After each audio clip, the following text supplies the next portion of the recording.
Okay, councillors, we might get started. Is that microphone working? Can you hear me? Yes, great. Welcome everybody. Thank you for those who have joined us in the gallery.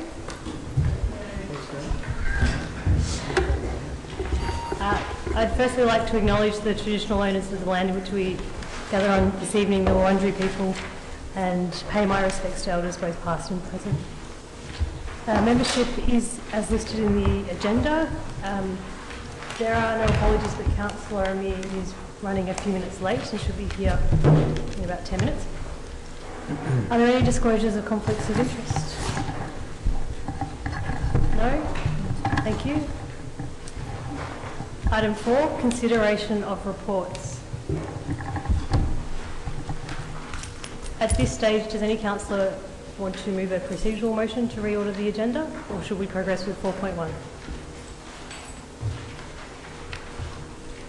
Okay, 4.1, Council Plan 2017-2020 to 2021, Strategic Resource Plan 2017 to 2021, and Action Plan 2017 to 2018.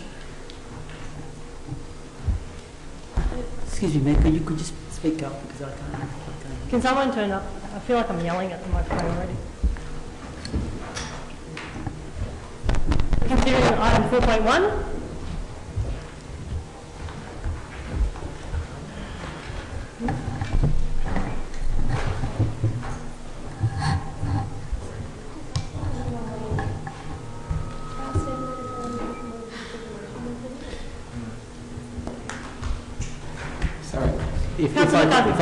If I can move a procedural motion, sorry, my screen's gone blank at the moment. So move a procedural motion that we hear the council budget item first, so we ordered the agenda as such to hear the council budget first. May I suggest that we hear the budget referral item, the budget referral item, and then the budget, and then the council plan. Is there a seconder to that procedural motion? Thank you, Councillor Rennie. All those in favour? That's carried. So item 4.2, budget referrals 2017 to 2018.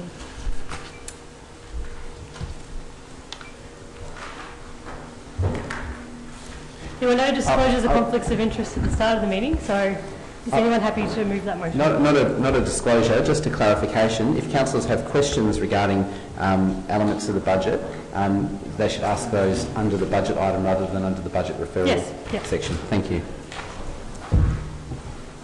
I'm happy to move the recommendation if there's no disclosures. Is there?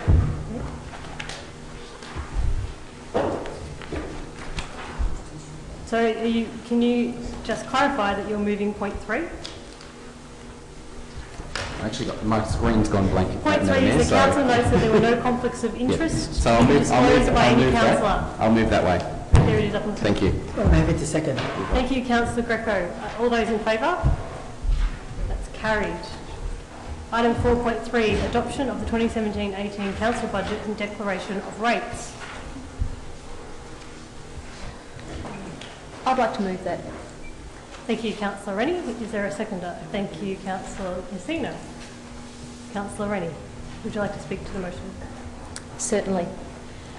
I think we can take great pride in the work that we've done in putting together a budget for the forthcoming year with a vision to how we actually deliver on a plan. Obviously, there is no point in having a plan, no matter how fabulous, if you can't resource it. And I think this budget reflects appropriate resourcing to see us realise our vision. That's a vision we've talked a lot about, and I think that the work that's been done by council officers is commendable, and I recommend it for support. Thank you, Councillor Messina. Nothing further. Thank you. Any further speakers? Councillor Lawrence.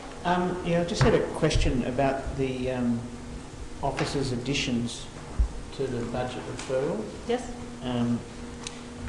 It mentions here a figure in point H, increased capital expenditure by 510 to commence sport field lighting construction at BT Connor Reserve, Dole Reserve and Maya Park.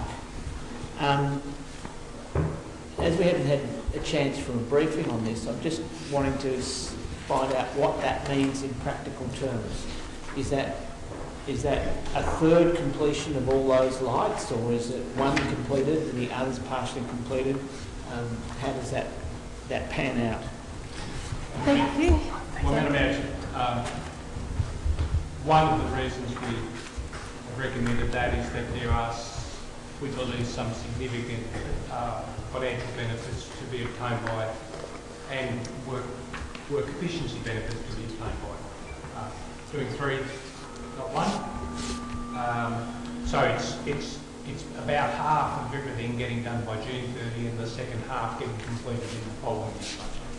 So there'll be design work for two of the places, or design for one. I get confused. Yeah, design for all, design for Design for three. So we're going to do three designs with one contract, three implementations with one contract, and look, timing's everything. There'll be some carryover into 18, 19.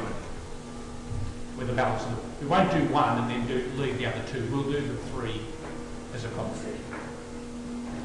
Does that clarify, Councillor Lawrence? Yeah, just again, Madam Mayor, if I could clarify what the total cost is for those three projects over the 2 years projection.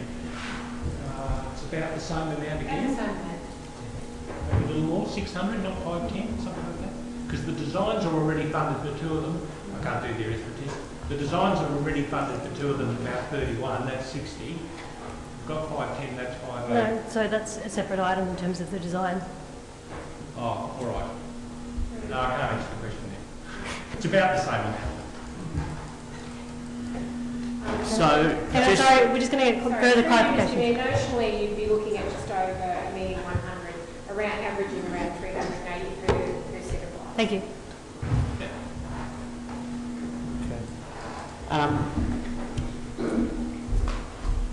So just to clarify that, fundamentally that we're looking at a saving of 120,000 per project.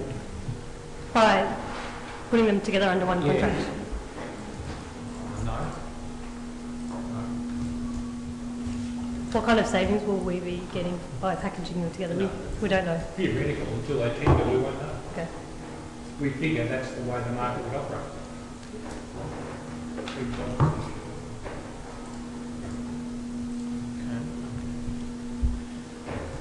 Any further questions? No, it's just...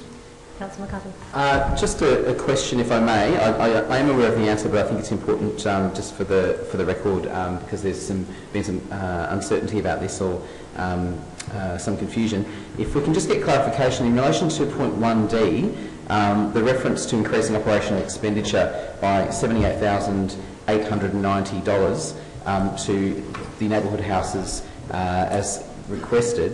The submission originally was for $99,000 as per the budget submission. If I can just get a response from the relevant director in relation to why we have that figure listed rather than 99,000. Thank you. Oh, I can answer that, but do you want to answer that? To Madam Chair. There had already been an allocation of CPI into the budget for 17-18. The submission hadn't accounted for that. So the difference between the inclusion of CPI and the increase to the level of 50,000 actually worked out to be 78,000 round figure rather than 99. Thank you. So just to clarify for the purpose of everyone's understanding, the total increase in fact is 99,000. That's correct. It's just that 21,000 approximately had already been incorporated It was in into the budget already. Yep. Thank you. Councillor Lawrence. Yes, Madam Mayor, I'd like to move an amendment to budget adoption. What's your amendment? I've sent it through earlier.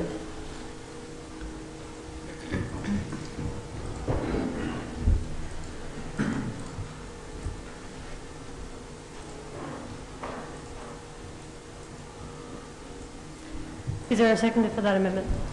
Happy to second. Thank you, Councillor. Oh, hang on. I can ask the mover and seconder if they wanted to incorporate it into the... But we might just move the amendment. Councillor Williams, thank you for seconding. I'll just let councillors finish reading before I give you the floor.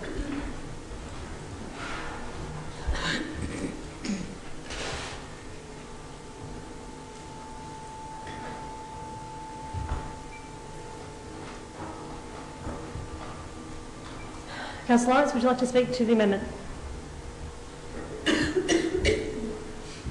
Yes, Madam Mayor.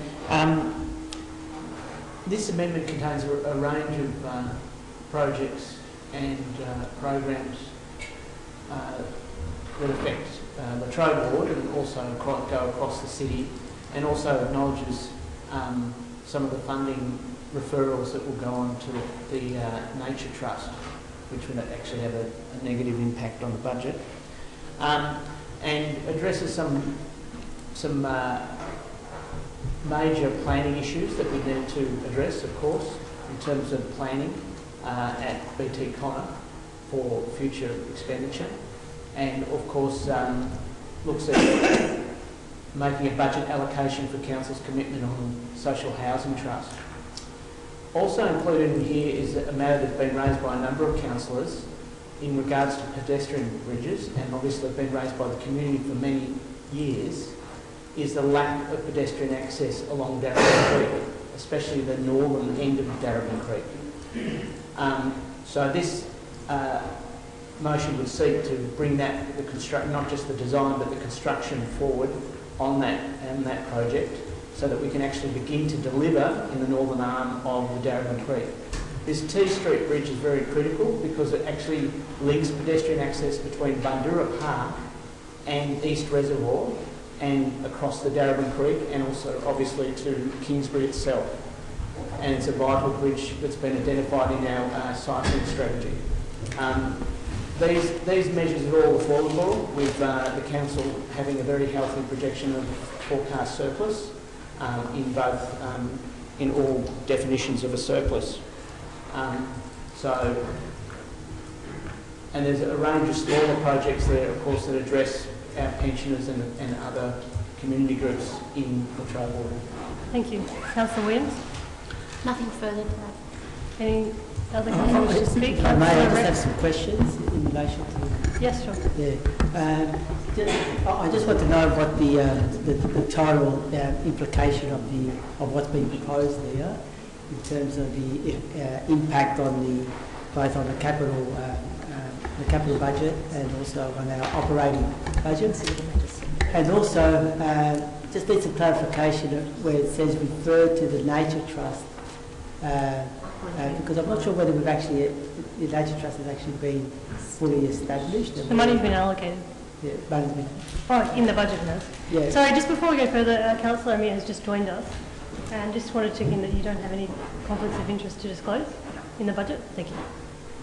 Would you like to address Councillor Greco's question? The implications of the... I just added it up. I think I did it right. Okay. An extra 137,500 in the operating budget, 137,500 in the operating budget, 1.3 million in the capital budget. As the mover of the motion, at what point do I don't accept? So this is an amendment, so we're going to go to a vote on whether we accept this amendment into the motion. Yeah. Councillor McCarthy? Can I ask a question in relation to the reference to the Nature Trust? My understanding is that the funding that would be attached to that piece, as is proposed, is actually from the Open Space Reserve, and therefore doesn't need to be listed in the budget because it's actually from Council's reserves. So I think, while I have no objection to the merits of O on the surface, I think it actually has a place in a process that's not actually in the annual budget, and rather is actually could be dealt with through a normal council meeting as an item for the Nature Trust to consider funding from the Open Space Reserve allocation, which is already allocated as part of the proposed council plan. Yeah, sorry. Point of order, we Yes, sorry. answer a question or debate? No, sorry, yeah, I just realised that, and he was But sitting I down. can answer the question. It's listed here because there's $7,500 to do that Take work out of the already. budget, yes. So there's a negative impact on the budget if it goes to another space. So O should really be to decrease the operational expenditure by 7,500. That's correct. That's what I read out. That's the numbers I read. Yeah. Councillor Mir. It's my understanding that Sorry, have you got a question, or are you speaking to them? No, it's a question. Okay. The construction of T Street Bridge and the lighting for Story Street is already in the current budget. Can someone confirm whether that's the case? Through Madam Mayor, the T Street Bridge, we've got the design in the budget. And the Story Road reserve? Okay. Yep, good. It's not? Is that what the answer was? No, we don't know. It was my recollection that it was going to, and a safety audit was going to be undertaken to identify what. Yeah, right. By tonight. No, it wasn't. So there's Not by tonight. Planning, not for the... There's $150,000 both audits and implementation funding in the operational budget to undertake safety audits and make safety changes to priority unsafe sites. This would have the effect of increasing the budget from 150 to 175. So Could that actually be funded within the existing budget? In theory? If it no. So is the 150 allocated, or is the safety audit going to dictate how the 150 No, is the allocated? 150 is yet allocated. This would increase the budget to 175 with one priority nominated project.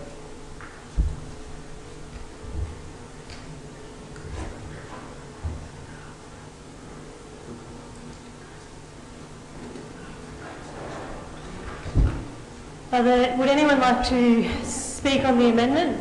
Councillor. Yes, Councillor Mead. I have a question through you, Madam Chair, for Councillor Lawrence. So for the, again, referring to the $950,000 for the construction of the T Street Bridge, can I ask the calculations leading to that value and how confident we are about the construction cost? I would not presume to I'm happy for you to answer the explain question. that and Yep. refer it to the officers as it is contained in the second year of that budget. Sorry, so to confirm that that's the value that is currently in the following budget that's being brought forward into this year's budget. Is that correct? No. I don't think so. No, No. that's incorrect. Sorry. So can we just clarify where $950,000 came from? Pretty much, I can't answer where the 950 came from. I've just had advice from one of my officers that probably the indicative construction cost for that bridge would be around $500,000, maybe a little bit more. But we need to do the design to work what that might be. Thank you, Mr Hamilton. I've Councillor taken the figure from the year 2 capital works planning document. Okay, thank you. Councillor McCarthy? But I'm happy to adjust it. Thank you. I'm just unclear. Is this a question, or are you speaking on the Well, motion? I'm wanting clarification from officers about point R. Given the design process would occur over the next 12 months, what is the officer's view about the potential to bring that item forward into the current year's budget? Thank you, Madam Chair. Would become more around the probability of a carry forward once the design is done. So I guess that's something for the council to consider. Resourcing wouldn't be an issue, it'd be more time. Thank you. Councillor Rennie? I'm going to speak against this amendment, although there are components of the amendment that I am happy to support. I would like to suggest that we actually consider these items separately. I think that would be more efficient. I think there are some things here which I simply can't support, given I'm seeing them here for the first time and have no basis on which to believe that they are supported by evidence or required by the community. I think in the absence of an evidence base about the need for them and an absence of community consultation that's been undertaken by council that points to their need, I wouldn't be prepared to accept them en bloc. Some of them do have merit, and I would invite Councillor Lawrence to actually put them to us as amendments one by one. Thank you, Councillor Rennie. Happy to oblige on that. I think we need to deal with this amendment that you've put forward. Is there any other speakers on the amendment? If not, I'll put the amendment to the vote. All those in favour? All those against? The motion is lost. Councillor Lawrence, would you like to move a different amendment? Another amendment? Well, may I be guided by you, but I'm not sure under our meeting rules if I can put forward exactly the same amendments. But you'd be putting... You wouldn't be putting forward that amendment.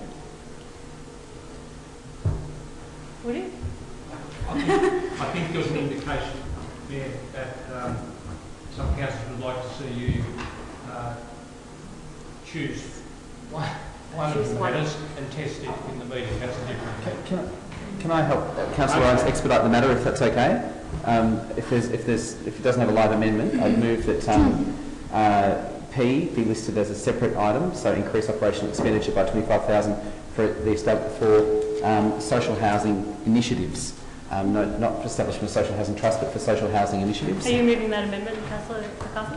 I'm happy to move that amendment. Yep. Is there a seconder? I'm happy to second that amendment. Thank you, Councillor Rennie. Councillor McCarthy, would you like to speak to the amendment? Look, I think to be frank, this is a live discussion within council. There is a very clear commitment to work on social housing, on such initiatives. There's already a housing working group looking at council's opportunities to leverage our own land assets and also partner with other organisations to try to deliver social housing outcomes. It is an early stage in the process and we're not clear on what the best model is. There are lots of different models out there. I don't think it's problematic to make an allocation in the operational budget for that purpose, because I think there's a very clear intent by council to move in that way, and so I think if that signals our intent in that direction, then I'd welcome that. I think we just need to be very careful about committing to the concept when we haven't done the developmental work, and therefore the contribution is really about the process of development further rather than the specific outcome. And I welcome Councillor Lawrence's initiative in putting it forward, but I would just suggest that we not commit to the specific concept, but rather just the concept of working towards something in that space. And I think the merits of social housing are well known and well supported by the council. It's really about putting some investment there to get the ball rolling. Councillor Rennie, would you like to speak to the amendment? Yes, look, I'm also very happy, following Councillor Lawrence's lead, in fact, to invest and put money into the budget to further the work that we do in this space. We did hear a few months ago from some experts who work in this space about different models. Those experts were not convinced that the social housing trust model was the most effective for Darebin in view of the costs that get swallowed up in its establishment and the narrowing of focus and the way it might exclude some providers. So I'm really interested in us having further debate about the model, but I think that the investment of money is absolutely worthwhile. I thank Councillor Lawrence and I would like to see this addition to the budget. Yep. Thank you. Are there any further speakers? Councillor Lawrence. I just move an amendment that you can't move an amendment on an amendment, can you? You can? Okay. No. Can't. I just think we're missing the word local, but anyway. Are you happy to add the word local? I'm happy to, if it clarifies local, yeah, of course. For the establishment of local social housing initiatives. I think it's implicit. But yeah. Sure, if that helps to clarify. Yes. Thank you. Any further speakers? No? All those in favour? That's carried. Councillor Lawrence. I'd like to move item L be included in the budget referral. Is there a seconder? Thank you, Councillor Greco. Councillor Lawrence? Yes, Madam Mayor. With this item, we have a great opportunity with a club that's rejuvenated itself in recent years and is looking to expand both the users there and the activities there and become a true community hub. And I think it's important that we actually have money invested there so that we can scope and develop that kind of concept and widen the users on that place, which is the pavilion of BT Connor.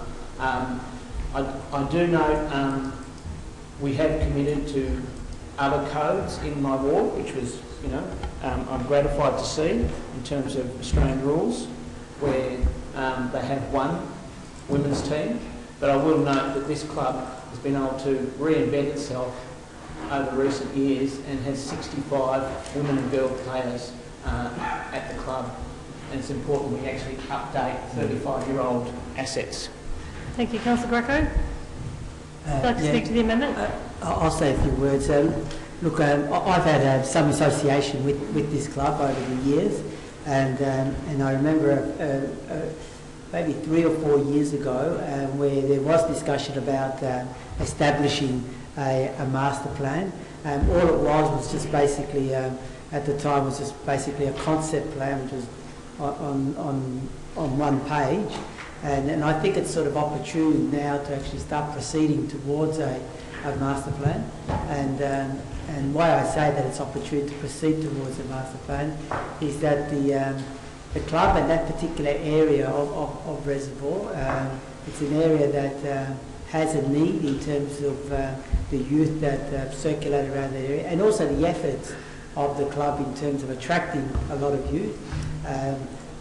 And youth from all different backgrounds, and I think there's enormous potential. I remember Councillor Villela of the previous council was very passionate about that area there, and about further establishing that area. And I remember her often mentioning that we needed to embark on a master plan process. So I acknowledge Councillor Lawrence's amendment or motion. And I hope the council will support the work to actually get the master plan process rolling. Thank you. Are there any, Councillor Rennie? I have a question, if I might, through you to the officers perhaps. Is $50,000 needed for a master plan on this site? Could a master plan be delivered for a smaller amount of money?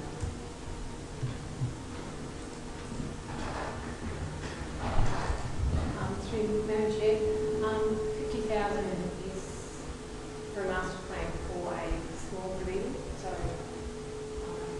we would struggle, I think, to deliver a full master plan for a fully developed big community centre. So you're saying that it's not enough money? No. Thank you. Councillor McCarthy. I'm going to need officers to clarify for me whether there was an allocation proposed for this project in any forward budgets, so in subsequent years, whether this is a case of bringing a potential project that's already on council's list of priorities forward, or whether it's not on the list of priorities at all. Yep. Through you, Madam Chair. We would be looking to do a forward plan, a master plan in the following year's budget, so we would be looking at 18-19 to refer back. So just to be clear, if I'm correct in the answer that I heard, there was a plan to do a master plan in the subsequent year? That's the answer, yes. We'd be bringing this forward? Yes. So council has already indicated a commitment to doing this project? Yes. Okay, thank you. The question's been answered. No, I just need to be clear. Are there any further speakers? Councillor Newton. I wanted to speak in support of this motion. I think if we're looking at putting $30,000 into lighting and having as part of that $510,000 to commence Sportsfield lighting construction at BT Con and Dole Reserve and Mayor Park, then I think a master plan would make sense at this time. Thank you. Councillor Rennie.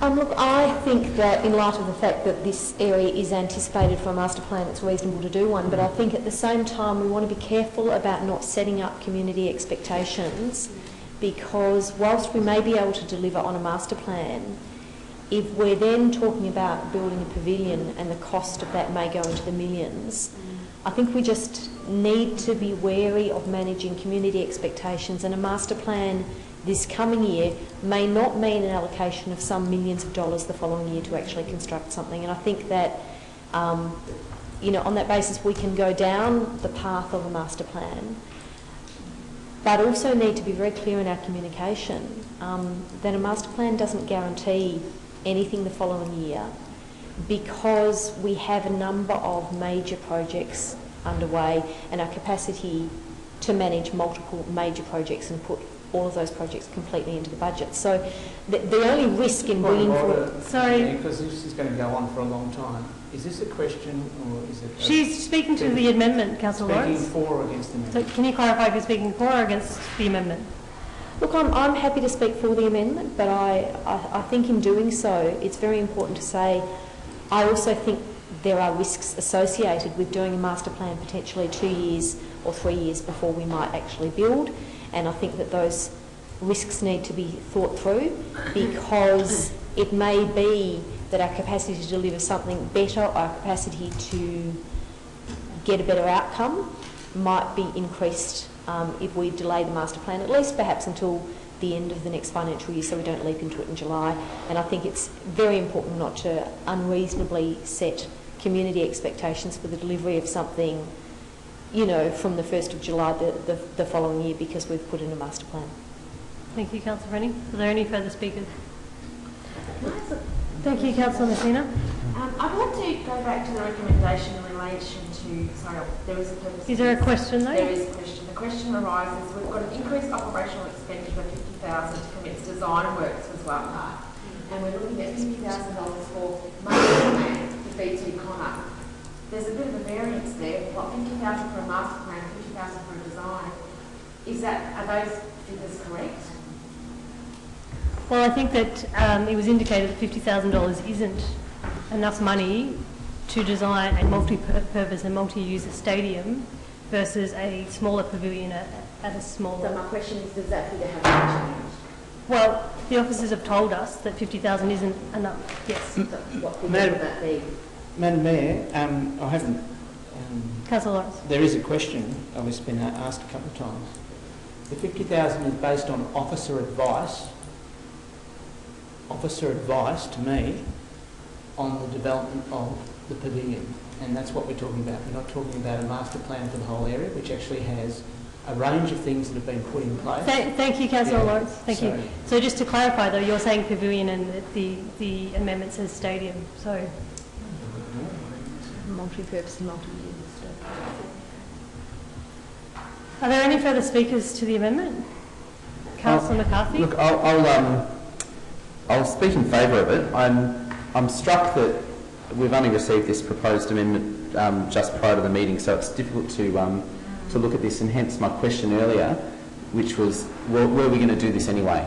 And if we were going to do it anyway a year later, I think Councillor Rennie's point is important. We need to be really careful in terms of community expectations, because I don't think we want to create a situation in the future where we do a master planning process or a design process and then we wait a full 12 months before we actually do the project, because things can change and communities can rightly get frustrated. So I think that we need to be really careful in the future about these sorts of processes.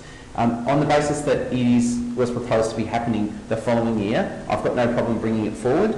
Clearly there is a need to look at expanding and improving facilities there. There is no question that I found the presentation at the budget submissions sufficiently compelling that we should look at this in more detail. And I agree, Councillor Lawrence has identified a concern here and a long-running issue, but we need to be much better in terms of dealing with amendments like this than what we have tonight. So I'll support it, but I think we need to be fair to the process. Are there any further speakers? If not, I'll put that to the vote. All those in favour? That's carried. Thank you. Madam Mayor, I'd like to move... I'm a bit confused on the numbering here.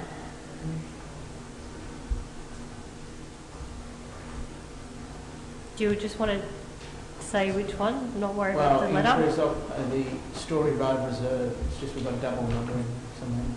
Yep, so the one at the top of the list. Is there a seconder? Yep. Happy to see. Thank you, Councillor Williams. Councillor Lawrence, would you like to speak to the amendment?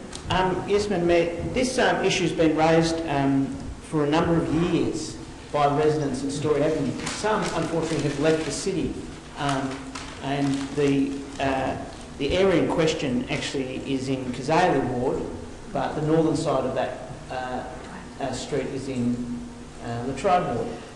Because of the reservoir, the actual white Melbourne Water installation, people have to go through this park, and it's a link park. And many years ago, Preston Council actually put a concrete pavement through it. So that must have been quite a while ago. That's actually cracked, and there are lights throughout this park, but there's 2 poles that are missing 2 lights. And there's also some trees that need trimming because the shadows create darkness there, which happens to be where the cracked footpaths are. So there is actually a range of issues there that are not the $100,000 identified in officers' reports on this issue, but are actually around a lot of maintenance of the lights, the trees and the footpaths. So this issue has been raised at this council by residents in this year, and again it seems to have been escaped attention, and I certainly don't apologise for raising it again at budget time. Thank you. Councillor Williams? I'm all for allowing and accepting for residents to feel safe in their own backyard and going down a parkway, and I think this is a vital area that needs to have some light shine on it, and it's been waiting for some time. We've had complaints from residents that have sat in the gallery that have complained about this for months, and as Councillor Lawrence already mentioned, for years. So yeah, I have heard it for the last couple of years, and it'd be great that something can actually be done. Thank you. That's not you wanting to speak, is it, Councillor McCarthy? Are there any? Thank you, Councillor Rennie. I'm going to speak against this on the grounds that I have heard from council officers tonight that there is $150,000 already allocated to the process of undertaking audits and reviewing things. That $150,000 has not been specifically allocated and could actually be used for this purpose. I think we need to be careful about adding things into the budget that are actually already allowed for, and if this is a priority, and I'm quite willing to accept that it may be a priority, then we just refer that to council officers and ask them to actually address this as a matter of urgency. Thank you, Councillor Rennie. Further speakers? I'm going to also speak against it for a different reason. I'm conscious that the intent is right and good, but we don't tend to describe the solution, and the solution may be different to what is listed in the motion when the safety audit process, which Councillor Rennie referred to, hasn't actually occurred here. So we may want to commit funds to safety outcomes. If it's an increase to the safety audit process or outcomes associated with that, that's a separate matter. But we haven't actually had that process from feedback about what's actually required to meet the needs. So there's no point doing safety audits if you're going to prejudge what the outcome's going to be already. So on that basis, it's prescriptive in such a way that it actually undermines good process, and I think we need to trust the officer process a little bit more. Thank you, Councillor McCarthy. Are there any further speakers? I have a question. Yes. Just for the officers, if there is $150,000 for safety audits in this budget, was there any money for safety budgets in audits in last year's budget? And given the state of the park, why hasn't this been fixed in the last 10 years? Because those are just maintenance. Officers? Does anyone want to? There was $50,000. Sorry, Councillor Lawrence, can you let the officer answer the questions? Madam Chair, I can advise there was $50,000 in this budget for safety. Do we know what they were spent on? The 50,000? No? I'd have to. That's fine. Any further speakers? If not, I'm going to put the amendment to the vote. All those in favour? And against? The motion, the amendment is lost.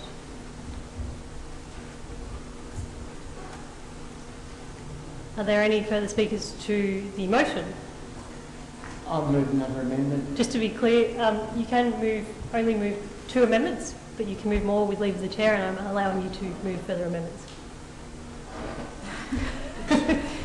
Just from a process point of view. So how many amendments am I going to be? I'm following the instructions of the chair, doing things dot point by dot point. I'm also assuming people read their budget papers. I'm allowing you to move another amendment, is what I said. Yes. One more? No. No. I'll move the next motion to increase operational expenditure by $25,000 to commence design and scoping works to increase the size of the pensioner meeting room at Reservoir Civic Centre. Is there a seconder?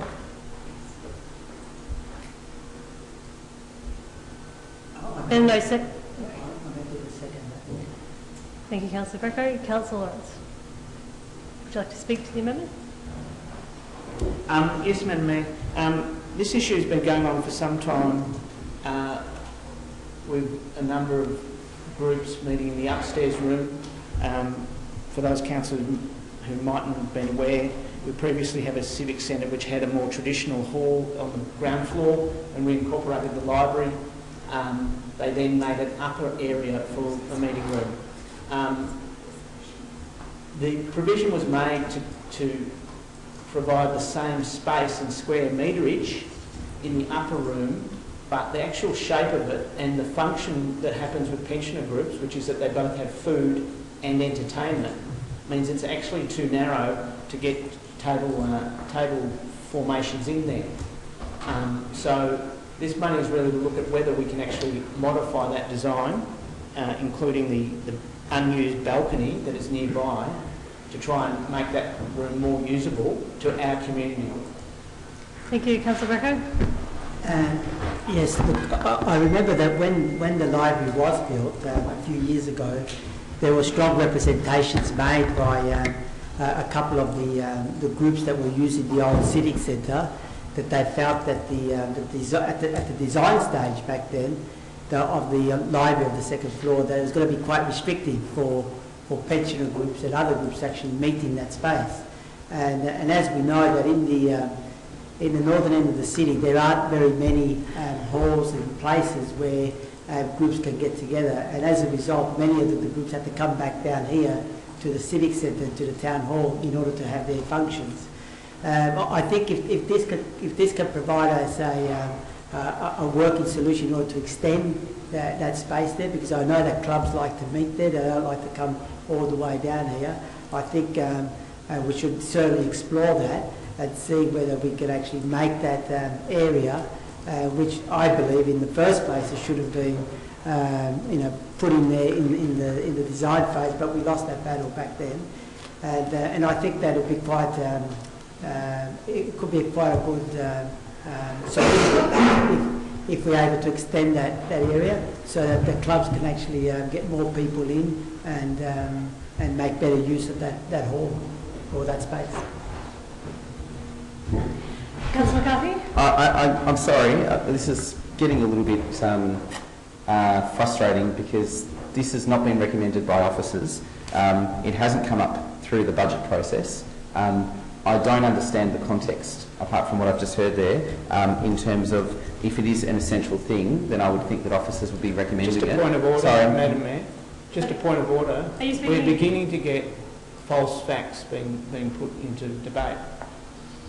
Sorry, can you clarify which was false about Councillor McCarthy's statement? Councillor McCarthy's statement that this hasn't been brought in the budget process is completely false. It's been raised by a number of councillors in a number of forums for a long time. I've only heard it once, and that was last week.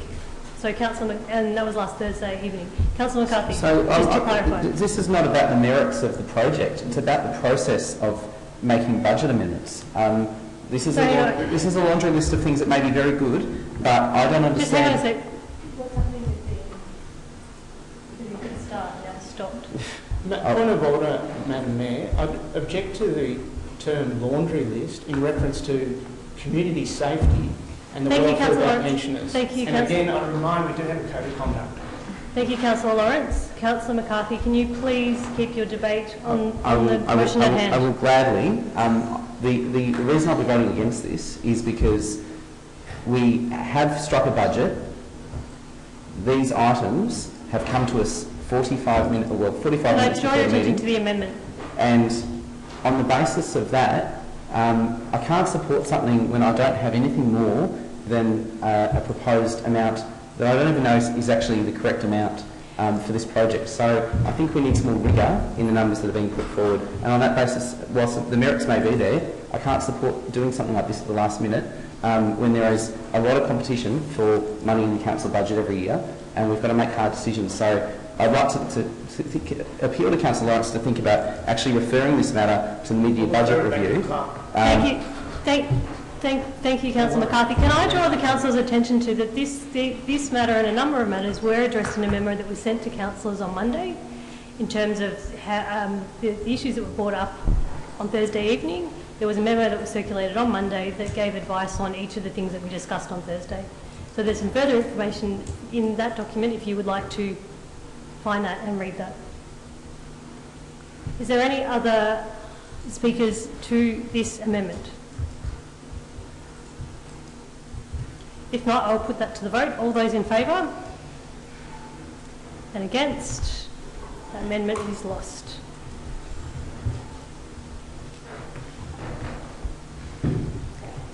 Madam Mayor, I'd Lawrence. like to move item M, increase capital works expenditure by $350,000 for drainage works at Pernewan Road Is there a seconder? and St Vincent Road. It's sort of, anyway. Thank you. Is there a seconder? I'm not going to second it, but Just to clarify, because I think there's been a mistranslation on the error, it's St Pernewan Road and St Vincent's Road, which are the two major flood areas in January. Is there a seconder with the correction to what's on the screen?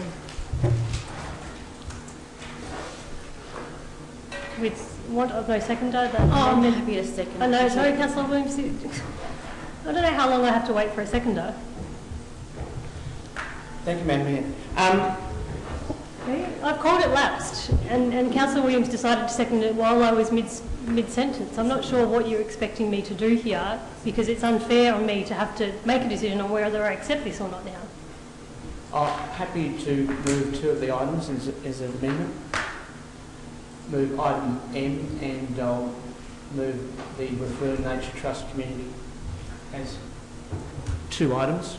So you would now like to move item L, oh hang on, M, the T Street Bridge and the referral to the Nature Trust. No, I'm moving capital expenditure on the drainage and the Nature Trust, the two of them.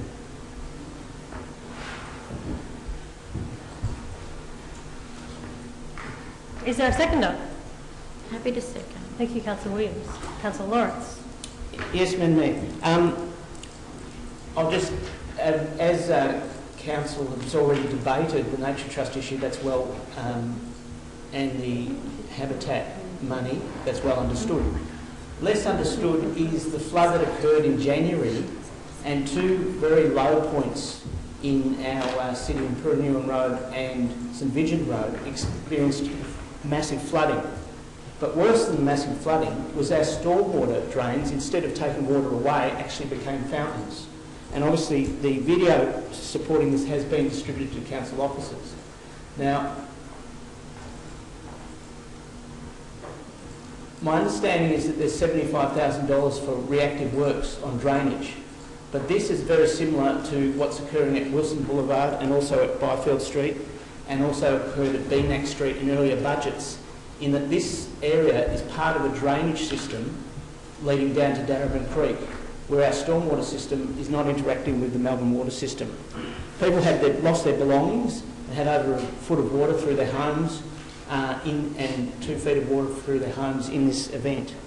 Now, it is part of the climate change, part of the mitigation that we need to do, but at the moment we just don't have the amounts of money to do works on it. So my understanding is there is some operational money to look at some audits of that area, but basically we're going to be sitting around for 12 months not doing any works because there isn't any capital works to address the scale of rerunning, 200 metres of drainage, 200 metres of stormwater. And again, then we'll hit the flood season again in December and January when the large rains come, and a community will be saying, again, council hasn't reacted. Thank you, Councillor Lawrence. Councillor Williams. Nothing further to add. Are there any further speakers? Councillor Rennie. Yes, I'm going to speak against this, and I'm going to speak against it because it is a lot of money to put into a budget that we are trying to be fiscally responsible with, particularly in the face of recommendations from our council officers that don't actually support it. So council officers have said that drainage issues in these locations are currently under investigation, and that remedial design and minor works of up to $130,000 with another $30,000 from the operating budget potentially for remedial design can be accommodated within the existing budget allocations, and that any major drainage works for these locations would be referred to the 2018-19 budget or considered via any savings and capital budget through 2017-18. I think there's a point in which we actually have to trust the council officers and what the information they've given to us. They have a process underway, and I note that a report is scheduled on this matter for council's consideration in July 2017. In that context, a report is scheduled, some minor works are scheduled, some remedial design is scheduled. I think it would be inappropriate of us to allocate $350,000 to do works in the absence of evidence or report from staff that that's what's required. Thank you, Councillor Rennie. Further speakers? I just want to ask some questions. Sorry, Councillor Amir I was calling on Councillor Amir. I'd also like to speak against this motion for two reasons. One is that these points have been identified as areas of high flood risk. There are other places across Darebin that are also high flood risk. One that's been alerted to me is Oakover Road in South Preston. There are other South Preston venues. I assume that there are multiple points that have not yet been identified, and I don't think the best way to do this is to cling on to individual sites that we do know to be a risk while overlooking others. My second point is a briefing we received a couple of months ago from officers indicated that some of the challenges with the flooding, including the large floods in December, were due to the inadequacy of pipes that were managed by Melbourne Water, and in fact that upgrades to council infrastructure may or may not have a positive impact in improving drainage. So until we know the answer to those two questions of where are the areas of most need across the whole municipality and can improvements be made within the scope of council's jurisdiction, I think we should hold off on allocating new funds. Thank you. Councillor Greco? I just wanted to ask some questions about the $350,000, and I just want to get through you, Mayor, to our officers, how we've arrived at that figure of $350,000. I am assuming...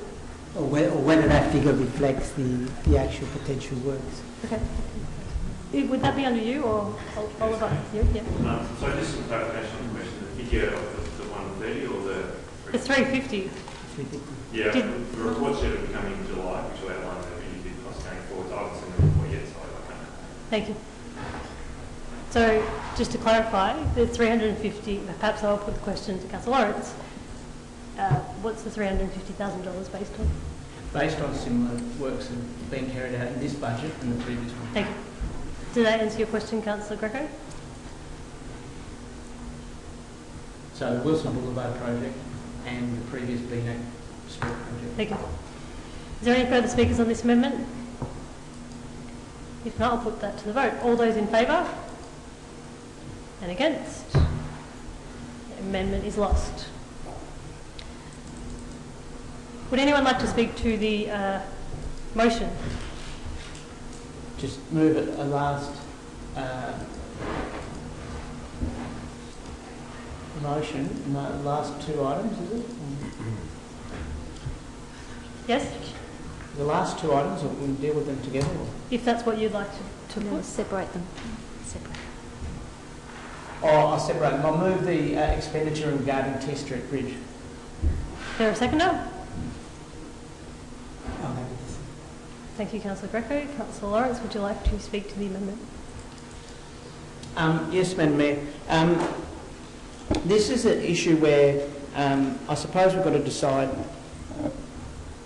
when we want to take action and whether we want to be a bold and proactive council or whether we need all this $13 million in the bank.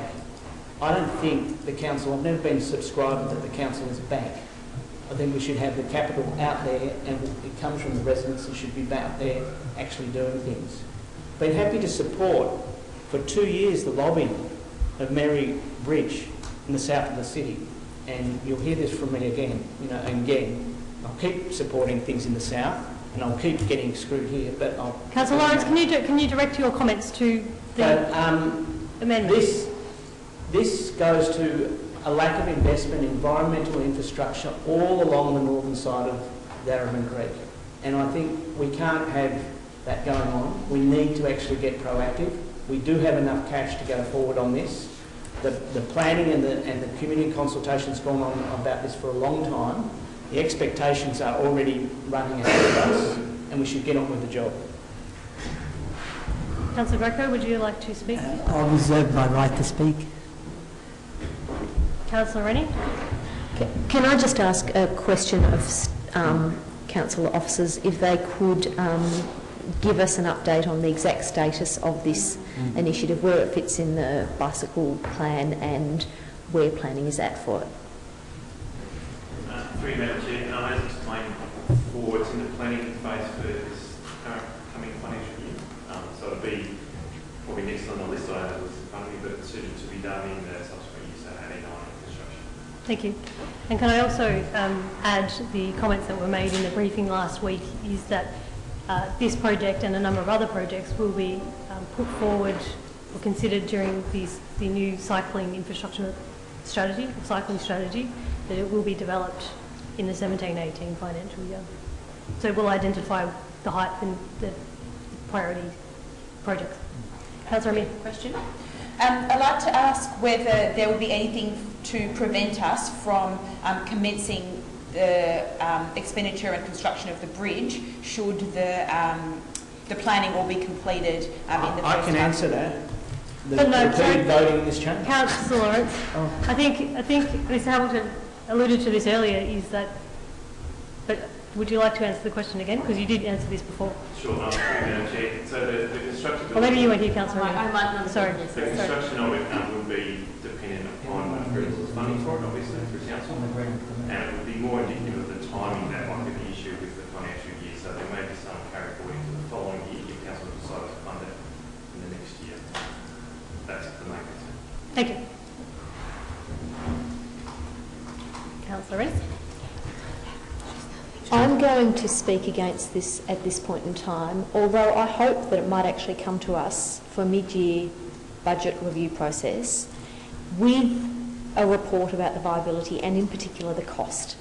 I'm not at all comfortable putting almost $1 million into a budget for something that may well cost half that much. I think we need better information before we make budget decisions. I'm very happy, once the planning is done, to put this at the top of the list of priorities. This is not for me about wards, it is about process. And you know, we don't know the cost. We've heard from officers it could be half as much as what you've suggested. Can we get the right information? If that means that we make an amendment to our budget in 6 months' time because we've got the plan, so be it. I say here and I say it publicly, I will support that. But I will not support random figures being put in when we've also heard from council staff that we've put a lot in and they are not at all certain about their capacity to deliver as much as we've put in. I think we need to be careful about setting up unrealistic expectations. I'm happy in the chamber or at some other time to have a discussion about reprioritising if that's what we want to do. More than happy to see this bridge built. It's part of our cycling strategy. It's commendable. We want to see it happen. But the way to achieve it is not to put random figures in the budget. It's to get the plan, to get the information and then to make the decision. We don't have to wait for another year for that to happen. We can change things in 6 months' time when we have the right information, and I will be very supportive of that happening if I've got the right information in front of me. Thank you. Are there any further speakers? Councillor Greco, would you like to speak now? Look, in relation to this particular item, at our last ward meeting, I know Councillor Susan Newton was there. This matter has been raised with us by residents, not at the ward meeting, but residents have also raised this matter with me in regards to the bridge because they find that there's not enough connections on that side of the city. So on that basis, I think it's worthy to go down this path. Just in relation to Councillor Rennie's point, I think the reverse can apply in the sense that if between now and the mid-year budget we find that the amount required is much less, we can always put an adjustment to our budget in order to reduce the budget or leave the money in consolidated to reduce the amount for that particular capital works and put the difference to another capital item. So I think that it'll be good that if it appears there, it shows that we're taking initiative and that we're moving on these particular projects. And I know that in the past, we've also used that particular approach where we've put money in and knowing that it may not be the exact amount, and that then there will be adjustments made in order to rectify the expenditure on that particular item. So I don't see that there's anything wrong, and I think it gets moving. It sends out a positive message. There are a council that wants to do things, it's a council that's on the move, and I think it's quite a worthy project. 10 seconds left. Thank you. Are there any further speakers? I'll put Councillor McCarthy. I'm going to speak against this out of some frustration, having initiated the bicycle infrastructure plan now 7 years ago, to provide a process through which we would identify the works, identify the timeframes, and ensure that we did good design processes that involved the community, and ensure that when we delivered projects or identified projects, we would also identify when we deliver them. The plan talks about the design for this process happening this next 12 months. There is money in the budget for the design process. Just like with the Merry Creek Bridge at the end of Beavers Road, which has been spread over a couple of years. The previous year had money for the feasibility study and the design process, and the subsequent year we're funding it. That's just exactly the same process here. By virtue of funding the design process, council is saying it wants to build the thing. Officers have made very clear they don't know how much it will cost. It may in fact be half of what is listed. They've also said there are issues in terms of being able to deliver it, but we've had a very thoughtful contribution by Councillor Rennie to say, by all means, if we can get to the stage midway through the year, let's look at this. But let's not load up the budget with false promises and expectations if we don't know what the amount is or whether we can deliver it. It's really important that we actually have a budget that the community can understand is going to be delivered. And if it can't be delivered, or if it can be delivered differently, that's why we have the mid-year budget review process. So I really think that we need to be careful about making allocations in the budget when we have clear advice from officers that a design process has to happen first to identify the cost. It's not against the actual project. I think it's a great project. The issue here is actually about following the process, just like we do with the other programs. Thank you, Councillor McCarthy. Councillor Lawrence? Madam Mayor, I've just got a question. Yes. To officers, if councillors are supplied capital works programs and I'm given 950,000 in forward, should I consider those figures false? Because that's what's being suggested here. Do you want to deal with that? No, you shouldn't take them as false.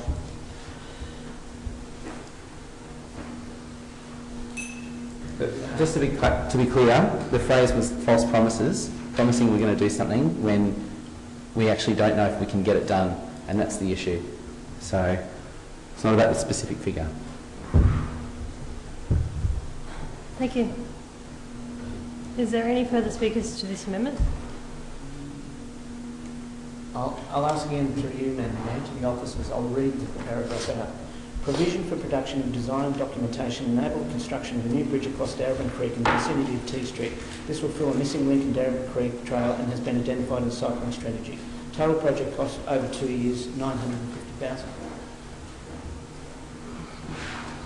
Madam Mayor, I've already answered it. I'm just saying it's as reliable, I guess it's as reliable a piece of information as can be provided without a design.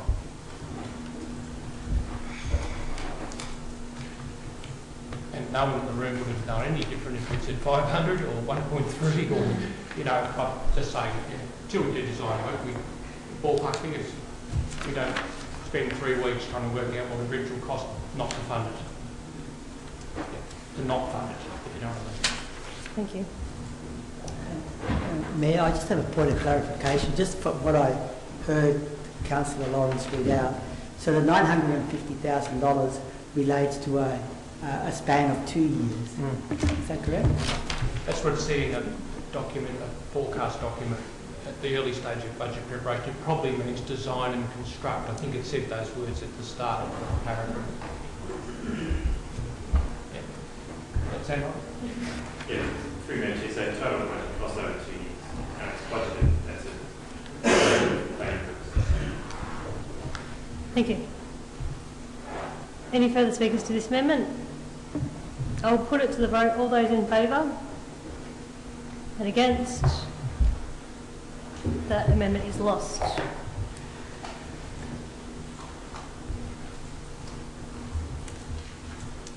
There's one thing left on the screen, Councillor Lawrence. Madam Mayor, lucky last. I'll move this motion. I actually, well, if I've got a second, I might speak to it. That's a good idea. Is there a seconder? I'm happy to second it for the debate. Thank you, Councillor Greco. Councillor Lawrence, would you like to speak to the amendment? Yes, Madam Mayor. This issue has come to Council before and been voted on and had a lot of debate around it. Obviously relates to the habitat link, Creswell Forest and Strathallan open space, where there is 100 kangaroos, up to 100 kangaroos in that region. And a number of them just move effortlessly between all this land because basically a 3-foot fence doesn't stop kangaroos moving around. So there is a need to actually create a report and to protect the wildlife there and specifically focus about the cross-use of the land there. So it has come to Council before, it's been passed by Council. I assumed it was referred to budget. I couldn't find it anywhere in the budget, so I'm just raising it again. Thank you. Councillor Greco? I reserve my right to speak. What do you want to else like to speak to this? Councillor McCarthy? Ma'am, councillors have been provided with a memo, and I won't bother us all by reading from it, but it says very clearly that the work that Councillor Lawrence is referring to is actually already accommodated in existing budgets. It doesn't need a separate allocation. It's already budgeted for in existing budgets. Councillors received that memo on Monday. It outlines that, and I'd encourage. So on that basis, I'd speak against it because it's unnecessary. It's already in the budget. Thank you. Further speakers? Councillor Greco? Nothing further to add. Thank you. I'll put that to the vote. All those in favour? And against? That amendment is lost. Can I invite councillors to speak to the new motion that you have in front of us?